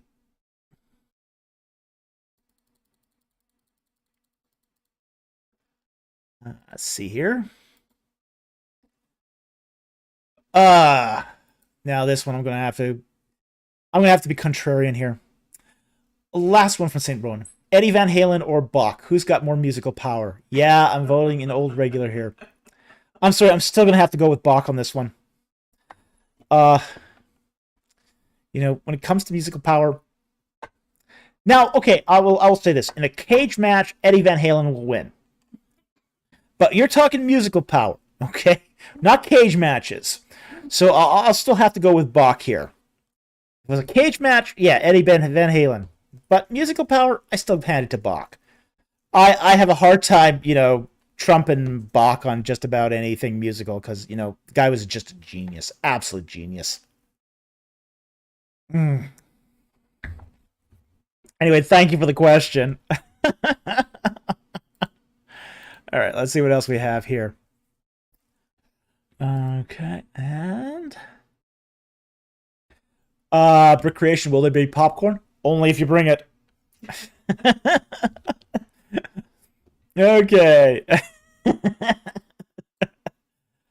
Again with the cage matches. Well, of course we're talking musicians. How are you going to avoid cage matches in music? I don't see how you can keep the two separate.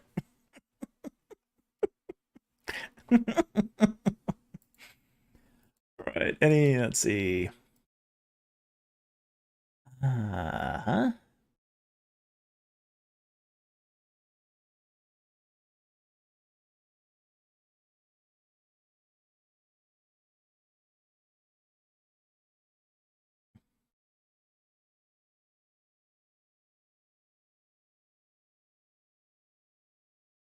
What about pizza? Ooh, pizza sounds good.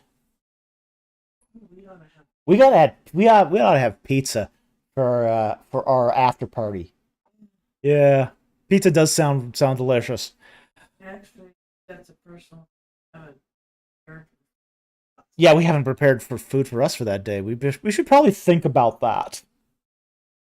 Yeah, we've thought about the theology and all the arguments of Titus Kennedy, but not about what we eat. No, we never talk about practical things at home. No, we only talk about theology at home. Lightsaber duel. Will there be a lightsaber duel? Wow. I hope not. I mean, look. If I have to resort to a lightsaber after the Force Lightning, I've done something wrong. The point is use the Force Lightning first, so you don't have to do the lightsaber. If he's close enough to you that he have to use a lightsaber, you've messed up. Force Lightning first.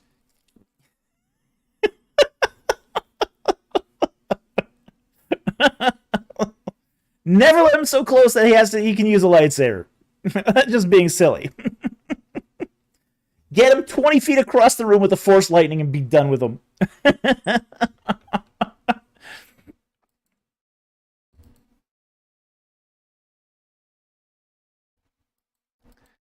see here.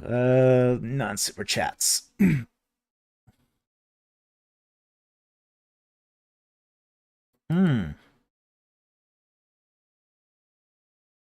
Take this one from Keith Wise. I read online that Egyptians would pour beer on a woman to try to get her to have a child. Have you heard of this? No, I haven't. I've heard of them getting women to drink beer to have a child. That I've heard of. Yes, there is. Oh wow. To finish answering your question here, there you do find in Egyptian literature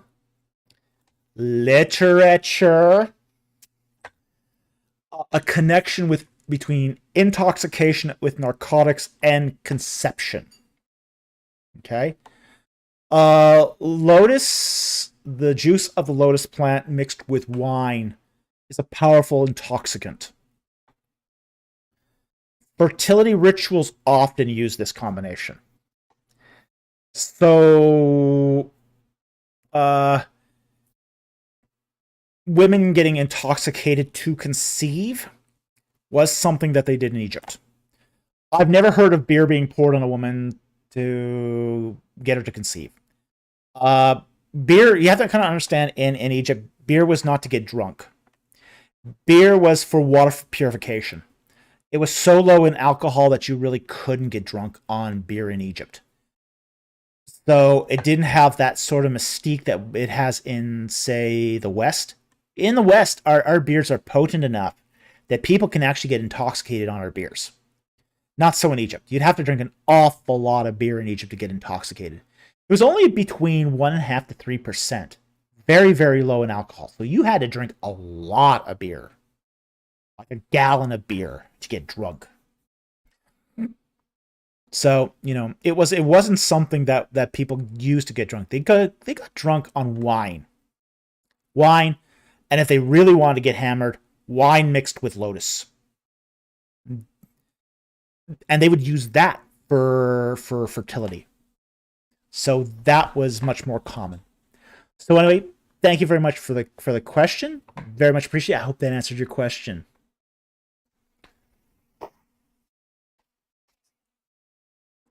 Okay.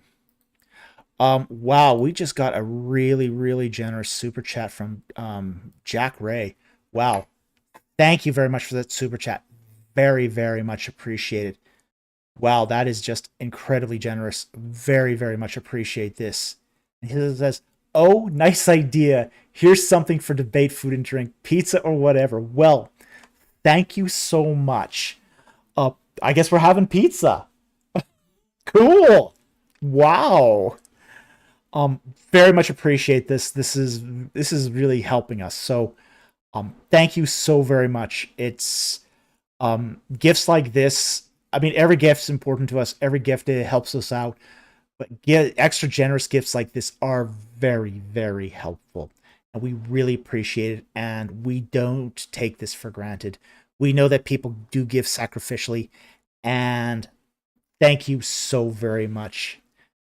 What's the takeaway says? Jack Ray is the MVP of the night. Yes, he is. Definitely. Thank you so very much. Favorite type of pizza. Okay. Of course, now this is leading to a line of pizza questioning. So I got to answer those too. But thank you very much, Jack. Really appreciate this generous support of our channel and the mission that we're doing. Okay. Historical strategy gaming. What is your favorite type of pizza? Oh. I don't know if I'm going to lose a lot of respect out of this. Well, it's always a thick. We don't like ultra thin crusts. We do like a moderately thick crust pizza. And the scholarly consensus in our domicile here is we have a divided opinion. We both agree on the same pizzas, but we tend to like both supreme, so loaded with everything, mushrooms, sausage, pepperoni, bell pepper, multiple cheese. We like that kind of pizza.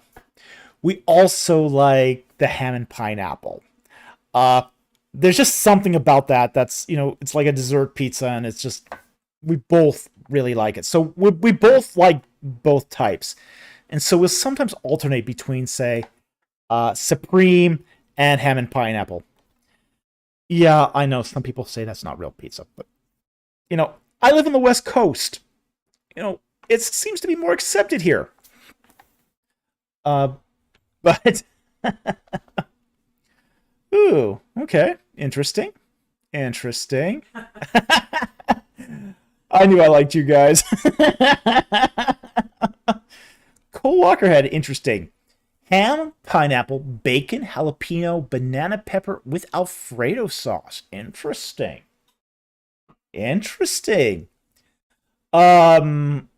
One of our halves might not like the jalapeno, but the Alfredo sauce, that's an interesting choice.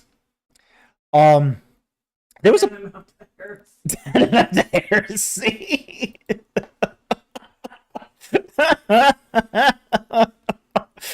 Well, the great pizza war has begun. Oh, I remember. The food war we had over, is a hot dog a sandwich? We're not going to revisit that, by the way. It was too divisive.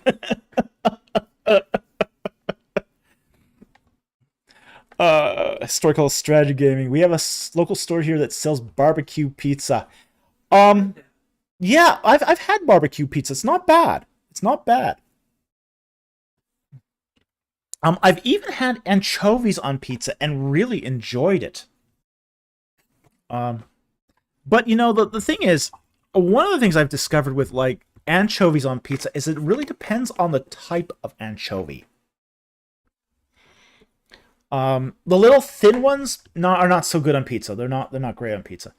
The big ones, the ones that are like thick fillets, I mean, those can be quite good on pizza.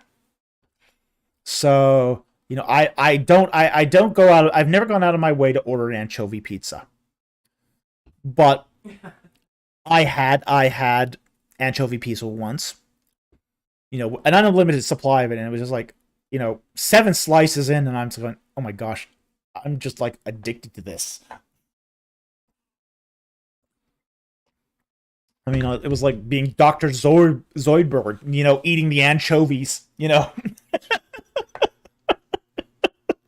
He couldn't stop.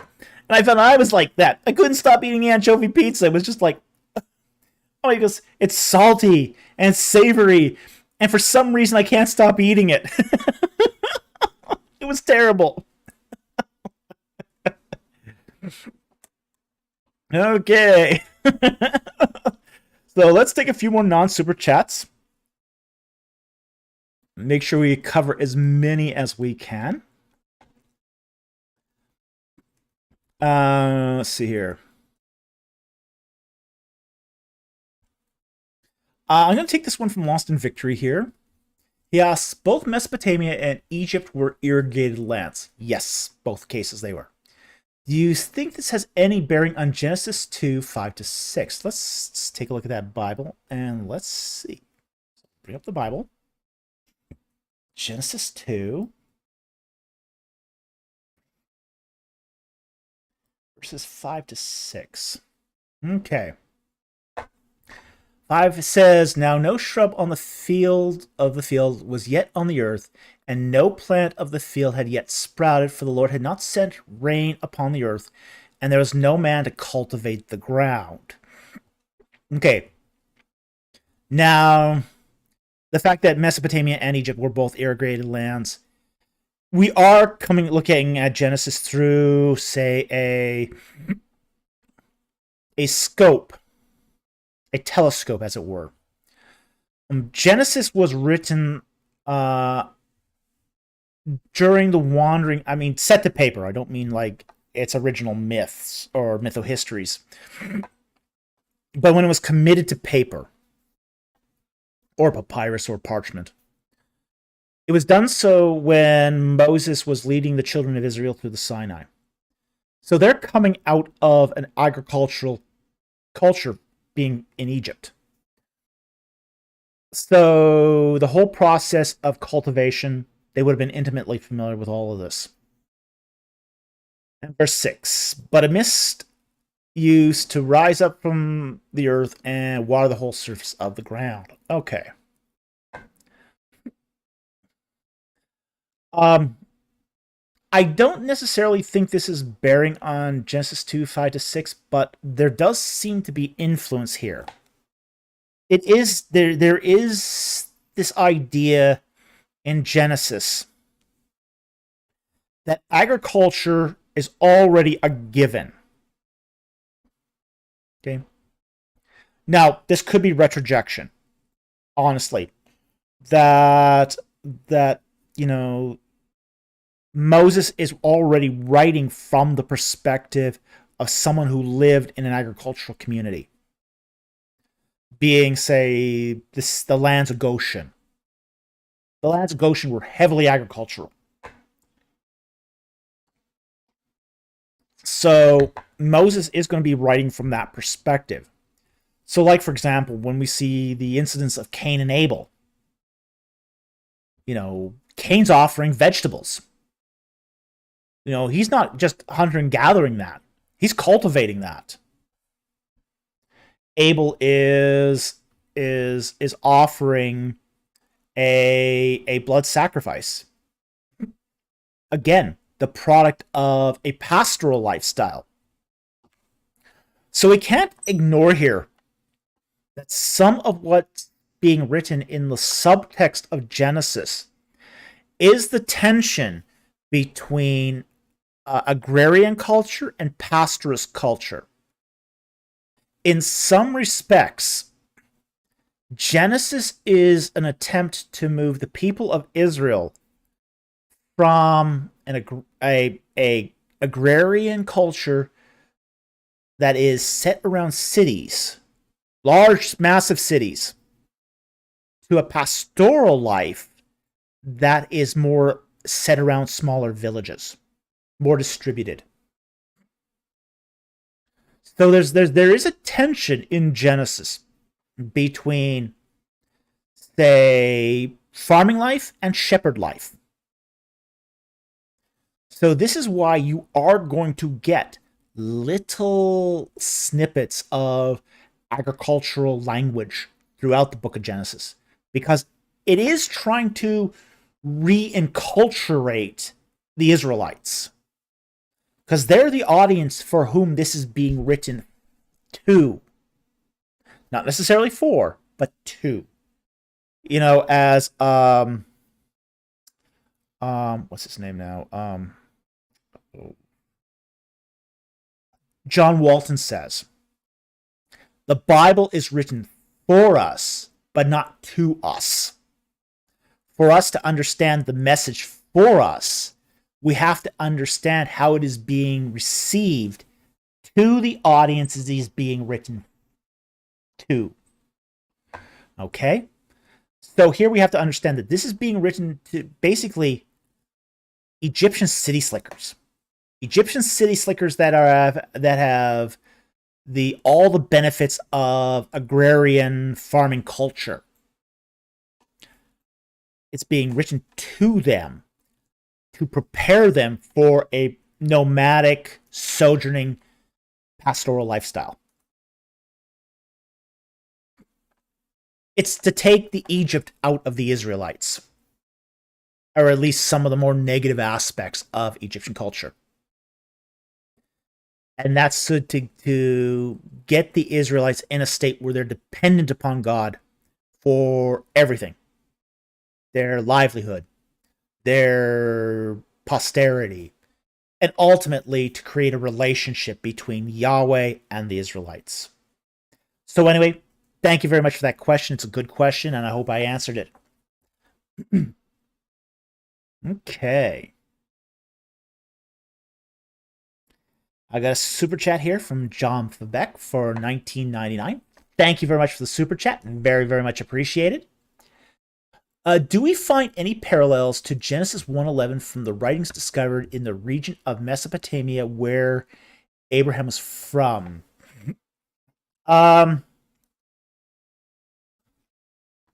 Abraham is from the northern region of Mesopotamia. Essentially where we find the towns like Urkesh. Basically that area where, say, Mari and Elam are sort of fighting for control. We don't find a lot from that area. Honestly, I don't know if there's a lot has been excavated up there. Most of the writings we find in Mesopotamia are further south. They come from excavations such as at Nineveh, from Ashur, and from, say, Babylon. So in those regions, we find a lot more. More the southern Mesopotamian region is where we find most of the cuneiform that has influenced our thinking on Mesopotamian culture and myth. Not so much from the area where Abraham was from. Now, with that said, there are parallels. We do find parallels between Genesis 1 and 11 and certain writings of Mesopotamia, like Enuma Elish, But here's the thing. What we're talking about here as far as influence is what we call intertextuality, where one text is responding to another, either through borrowing, basically taking a piece out and saying, hey, this piece is correct, we're going to take this piece and put it in, or through opposition, or contrast, where we recognize this piece in another culture and we think it's wrong, so this is what we're offering instead. Like, for example, Marduk versus Tiamat. The whole idea that Tiamat is the chaos dragon.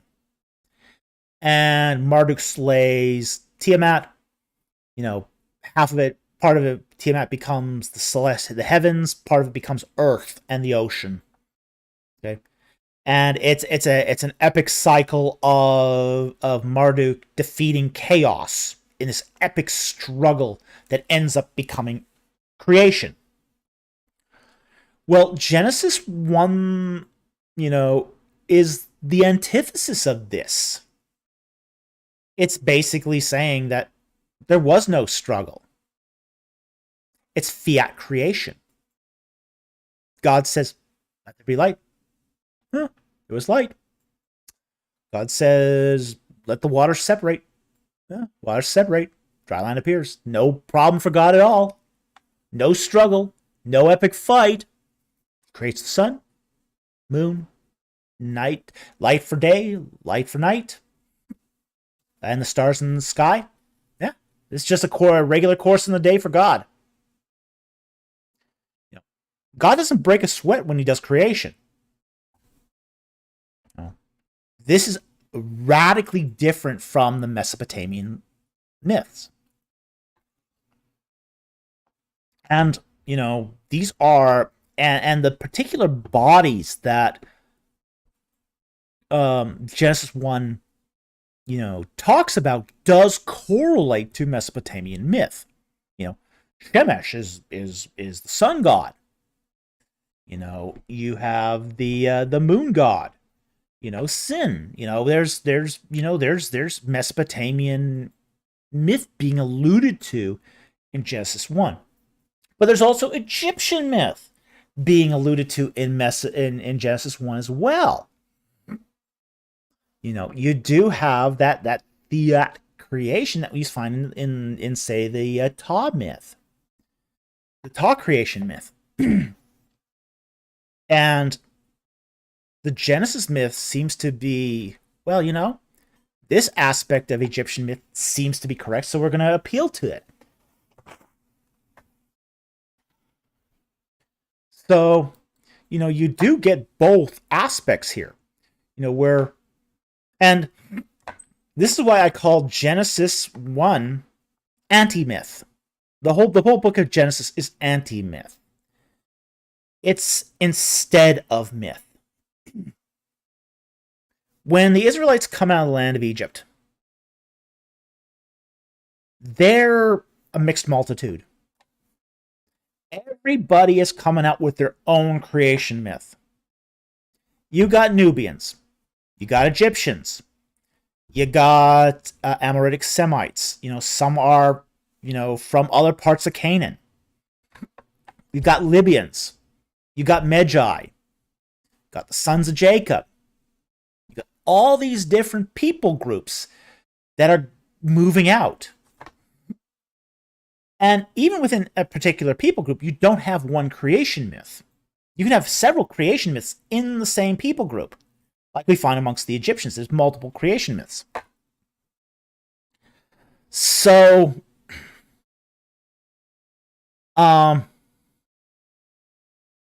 you do get this problem then for Moses is, how do you make this one people? Dozens of creation myths. Moses is not trying to create a mosaic here. He's trying to create a melting pot. Those mixed multitude have to be incorporated, assimilated into the 12 tribes. We don't have, say, 12 tribes and the mixed multitude as a 13th tribe, they're assimilated into the 12 tribes. They're assigned a tribe, and they become part of the 12 tribes. Yeah, so orthopraxis become orthodoxy. So because of that, Moses has to give a alternative myth that can address potentially every other myth and create something instead to give them national identity. Basically, to provide cultural cohesion. So that's what he's doing here with Genesis, is providing cultural cohesion through anti-myth. Instead of myth, something in to take its place. So everybody knows, if I keep my myth, it's against the national identity. Because my myth is contradictory in some way. So there's the official story of, the people of Israel. Whether you're a descendant of Jacob or a descendant of the mixed multitude.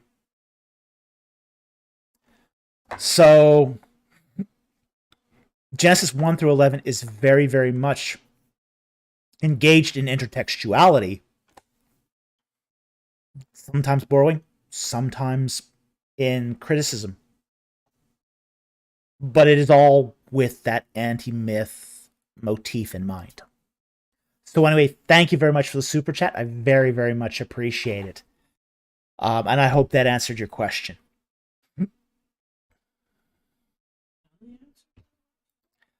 I'll put up here.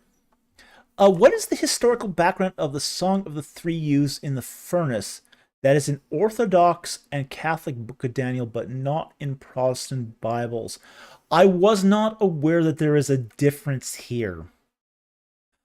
Background Song of the Three Youths. I'm not familiar with that. I'd have to look that up. Yeah, I thought I was under the impression too that the Old Testament canon was the same in Orthodox and Catholic versions of Daniel. I'm not familiar with this. This is something new to me.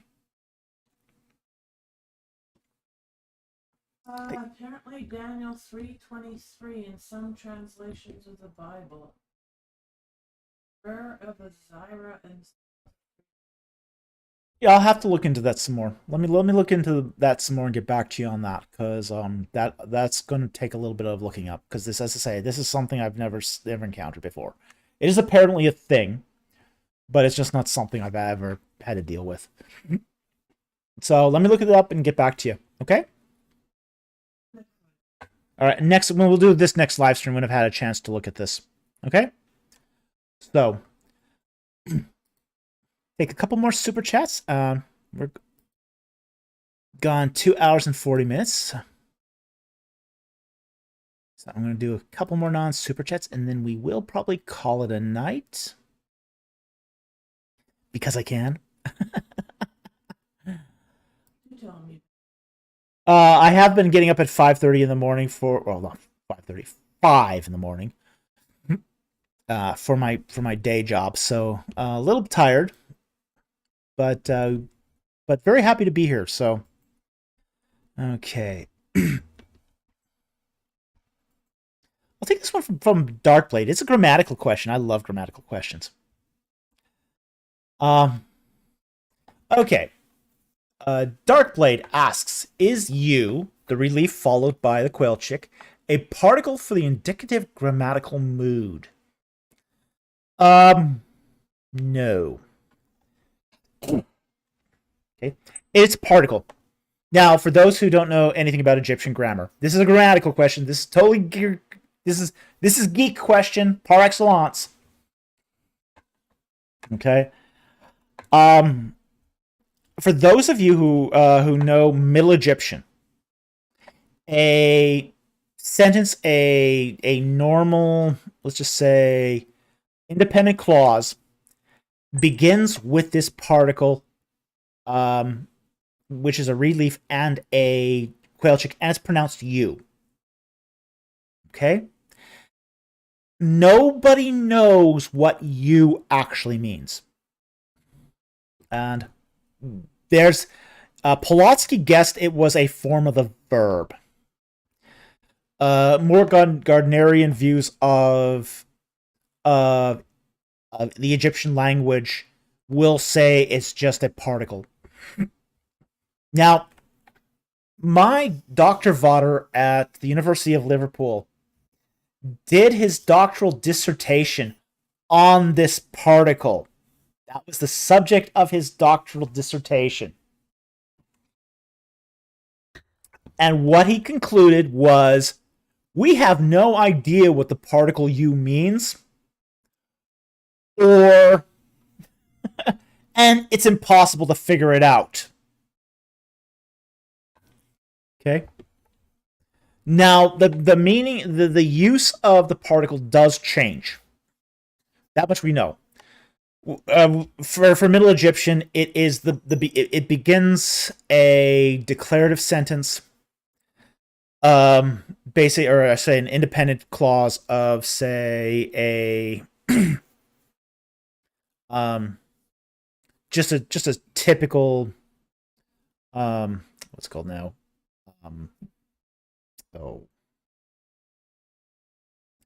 Just a, as I say, as you mentioned here, the an indicative clause. That's all. There's nothing particularly special of it, but it does mark the beginning of an independent clause.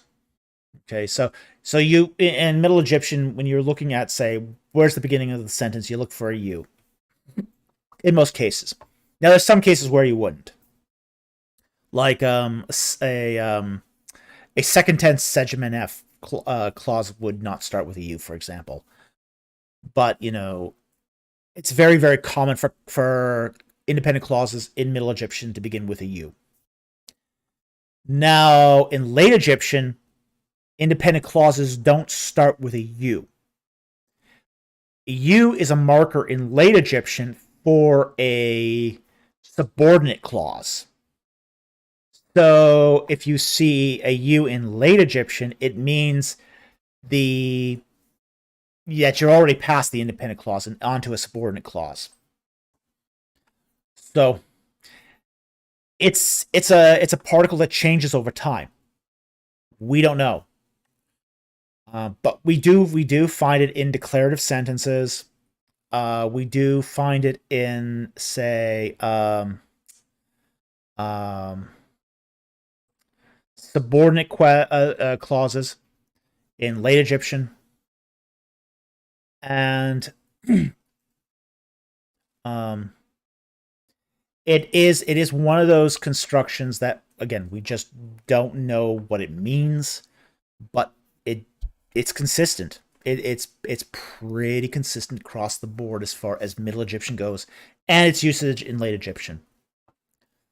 So it is an indicative marker for an independent clause, but it's also a marker for a consecutive clause in Late Egyptian. So it sort of, as I said, it abandons that marker for the independent clause in Late Egyptian. So you have to know which phase of the language you're looking at when you start looking at this. So it's going to depend. It's going to depend entirely. So anyway, I hope that answered your question. Thank you very much for the question. I love these geek grammar questions. These are some of my favorite questions. I almost seldom pass over a geek question like this because it's just like, I love them so much. I don't get a chance to talk about this stuff very much. So anyway, thank you for the question. You made my day there. And Slammer asked, did you know? No. I'll take that question. I'll just go down and take that. From Slam RN, she asks, does Dr. Falk's knowledge of Egyptian translate to talking to modern Egyptians? No, it doesn't. Okay. Modern Egyptians talk in Arabic. Arabic is a Semitic language that's completely unrelated to ancient Egyptian. Now, unfortunately, Coptic is no longer spoken as, Coptic is the last phase of the Egyptian language. It was used. It's used in liturgical like for example, say the Coptic Orthodox Church uses Coptic as a liturgical language. However, it has pretty much died out as a spoken language.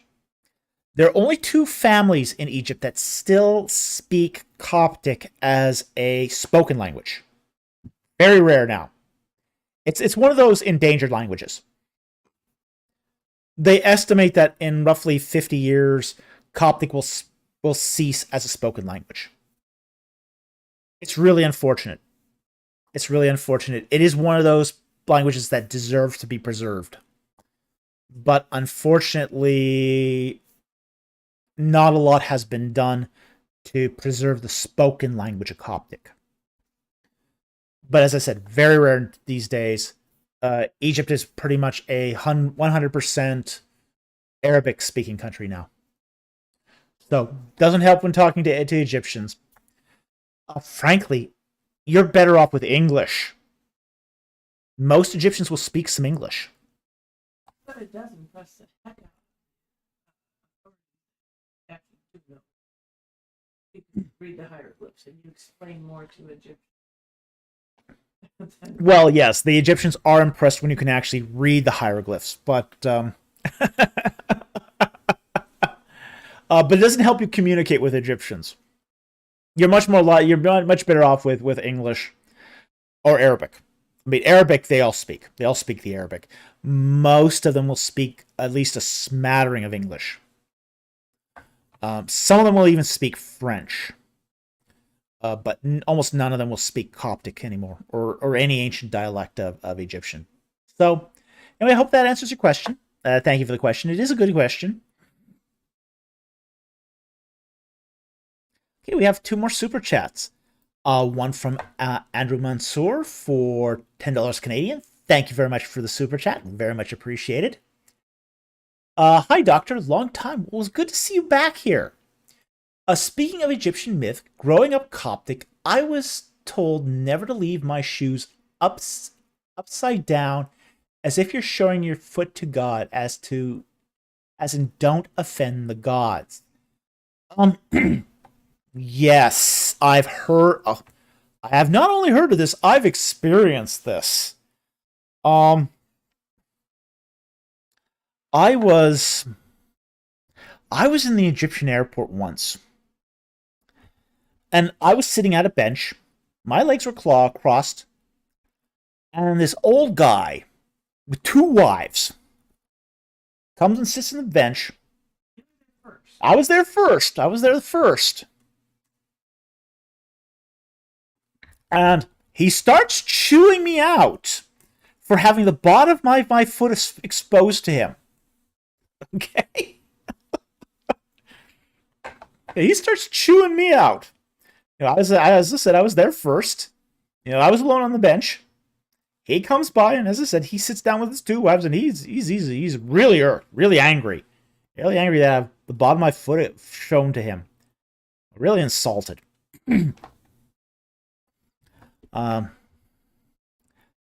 Yeah. Well, things are changing. Okay, things are changing, but yeah, that's I've heard of this. I've experienced this. It does seem to be a sign of disrespect in Egypt to expose the sole of your shoe to others, to whether it's to God or whether it's to other persons. I've heard of people who are in a Coptic church who had their legs crossed and basically said, "Hey, that's disrespectful. Put your feet flat on the ground." So this is common. This is very common. Whether it is to offend the gods or offending other people, it does seem to be a sort of a universal sign of disrespect in Arabic nations. Now, as I said, I think this is becoming less so. I've noticed that young people are now starting to cross their legs too. So I don't know if that's just culture or if the times them's a changing, but it does seem to be changing at a very, very rapid pace.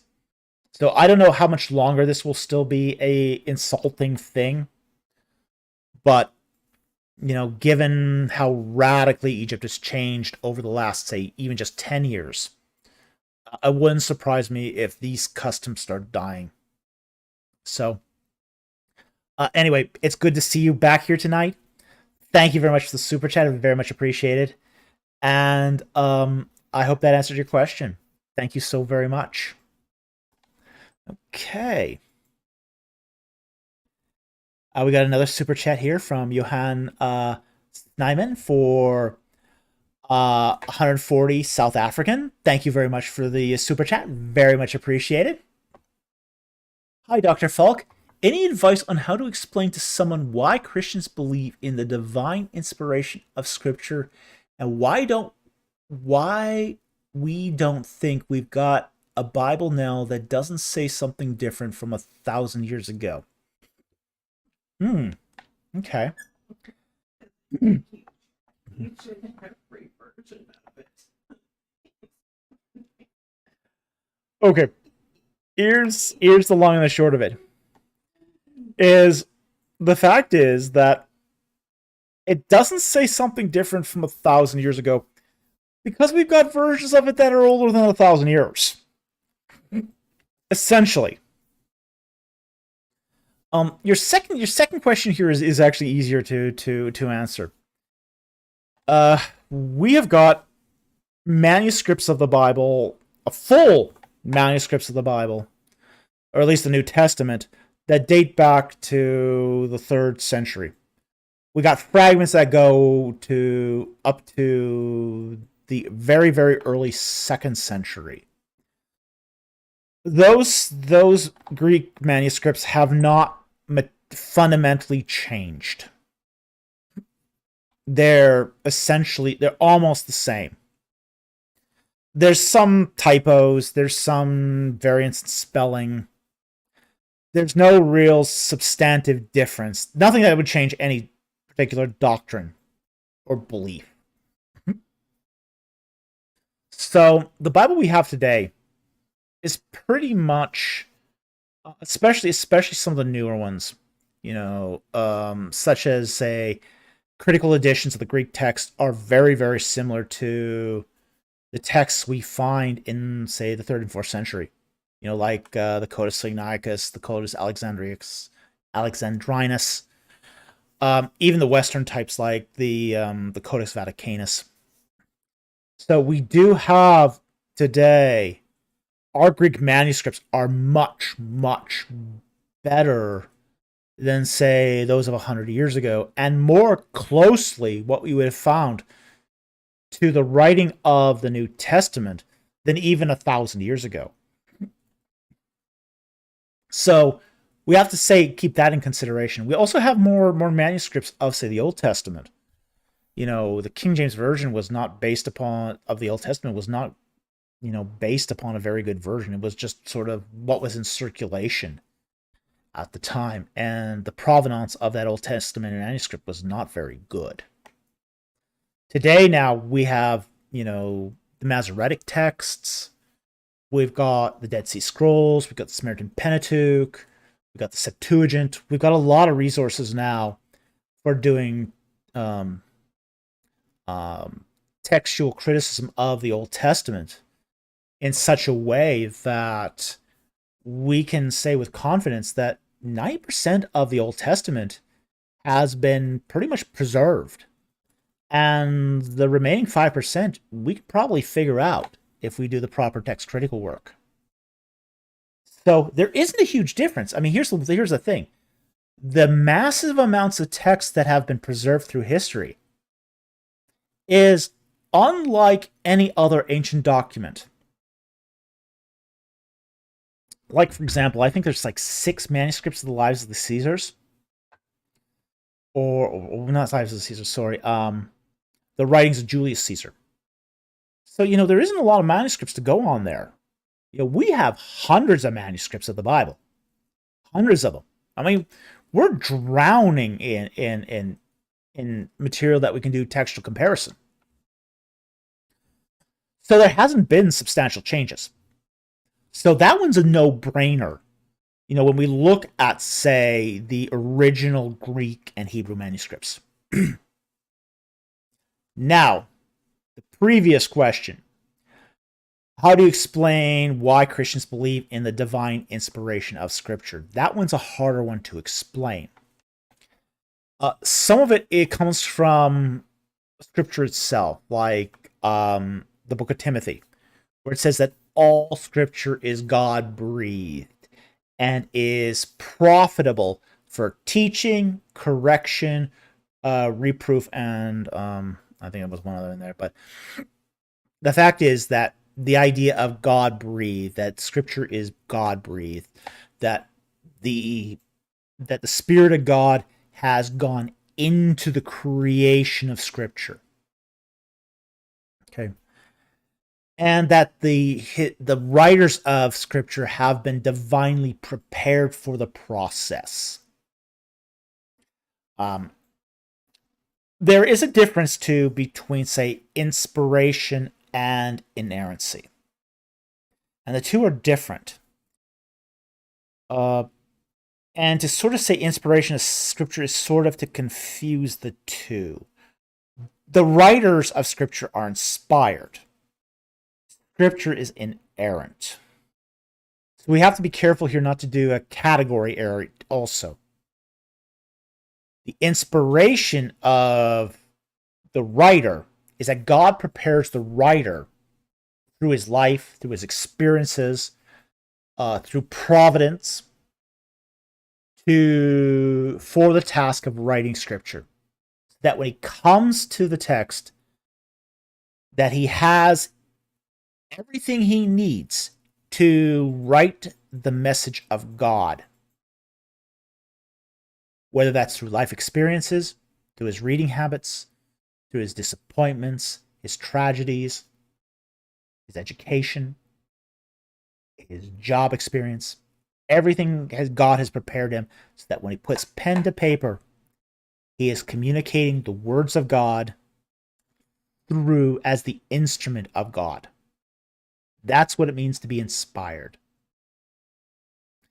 Inerrancy means that what that inspired writer puts to paper is without error in the autographs. And that's what makes it worth teaching. That's what makes it worth obeying. That it is communicating the words of God through this sort of huge trajectory of salvation history. From Adam to Christ on the cross and the resurrection to the consummation of history itself. We're all part of one big plan. God's plan. And the Christian belief in the inspiration of the writers and the inerrancy of the autographs has led theologians throughout the Christian church to believe that these are the words of God himself, done through human agents. So anyway, I hope that explains this.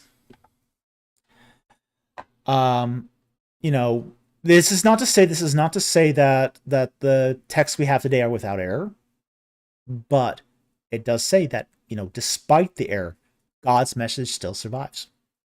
It still survives. And it is profitable, and it still changes lives. And that's the thing. We believe this is the message of God because it will transform you. It will change you.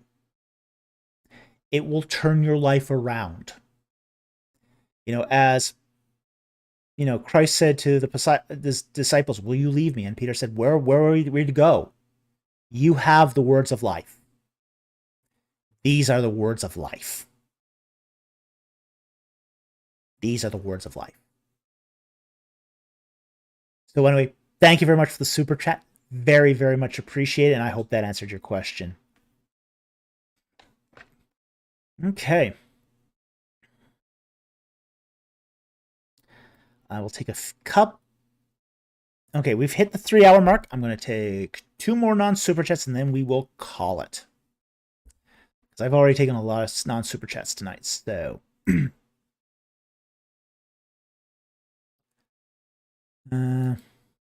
unless I'm out of them, in which case we will just call it a night. I think we had a pretty good discussion, yeah. Lake Tanis equals Sea of Reeds? No. No, I don't think Lake Tanis is Sea of Reeds. I think it's part of the estuary of the Bitter Lakes. Basically the Plusiac estuary. There's a lot of lakes that were there that are no longer there. Lake Tanis is too far inland. It's too far inland. I don't think it's the Sea of Reeds. But I do think that the Plusiac branch, which created originally Lake Tanis, is part of that river system. Okay, so I hope that explains that. So that one's a quickie. And I think if I don't see anything else, we will call it a night at that point. I think that's a good place to end. Okay.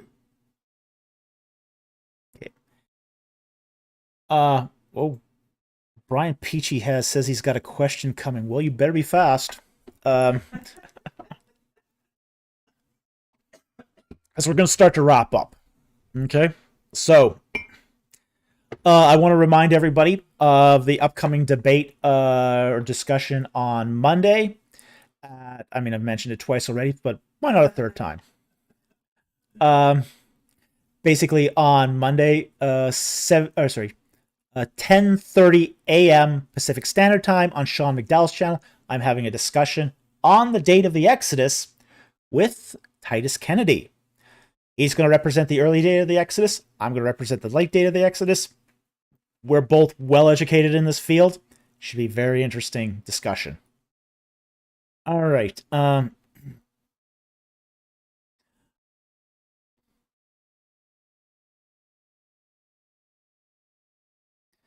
not going to... So I think we're going to probably call it a night then. We've gone for 3 hours, so we've... I think we will call it at this point. So, with that said, I want to thank everyone who joined us tonight. I really, really appreciate all the super chatters who helped us out tonight. So much appreciated. Especially Jack Ray. Thank you so much, and everyone who helped us. Want to thank people who joined us in the live chat. You guys are asking good questions, and we love answering your questions. So we so appreciate that. Being a part of a greater community. And I also want to thank everyone who also supports us through Patreon, because that pays for our equipment upgrades. Very, very much appreciated. And I also want to thank our regular subscribers who help us on a day-to-day basis just by subscribing, liking our videos, disliking our videos, and leaving comments. This helps the algorithm. This feeds the algorithm, and that tells YouTube to promote our stuff even more. So anyway, with that said, thank you very much for watching tonight, and I will see you next time on Ancient Egypt and the Bible. Have a good night, everyone.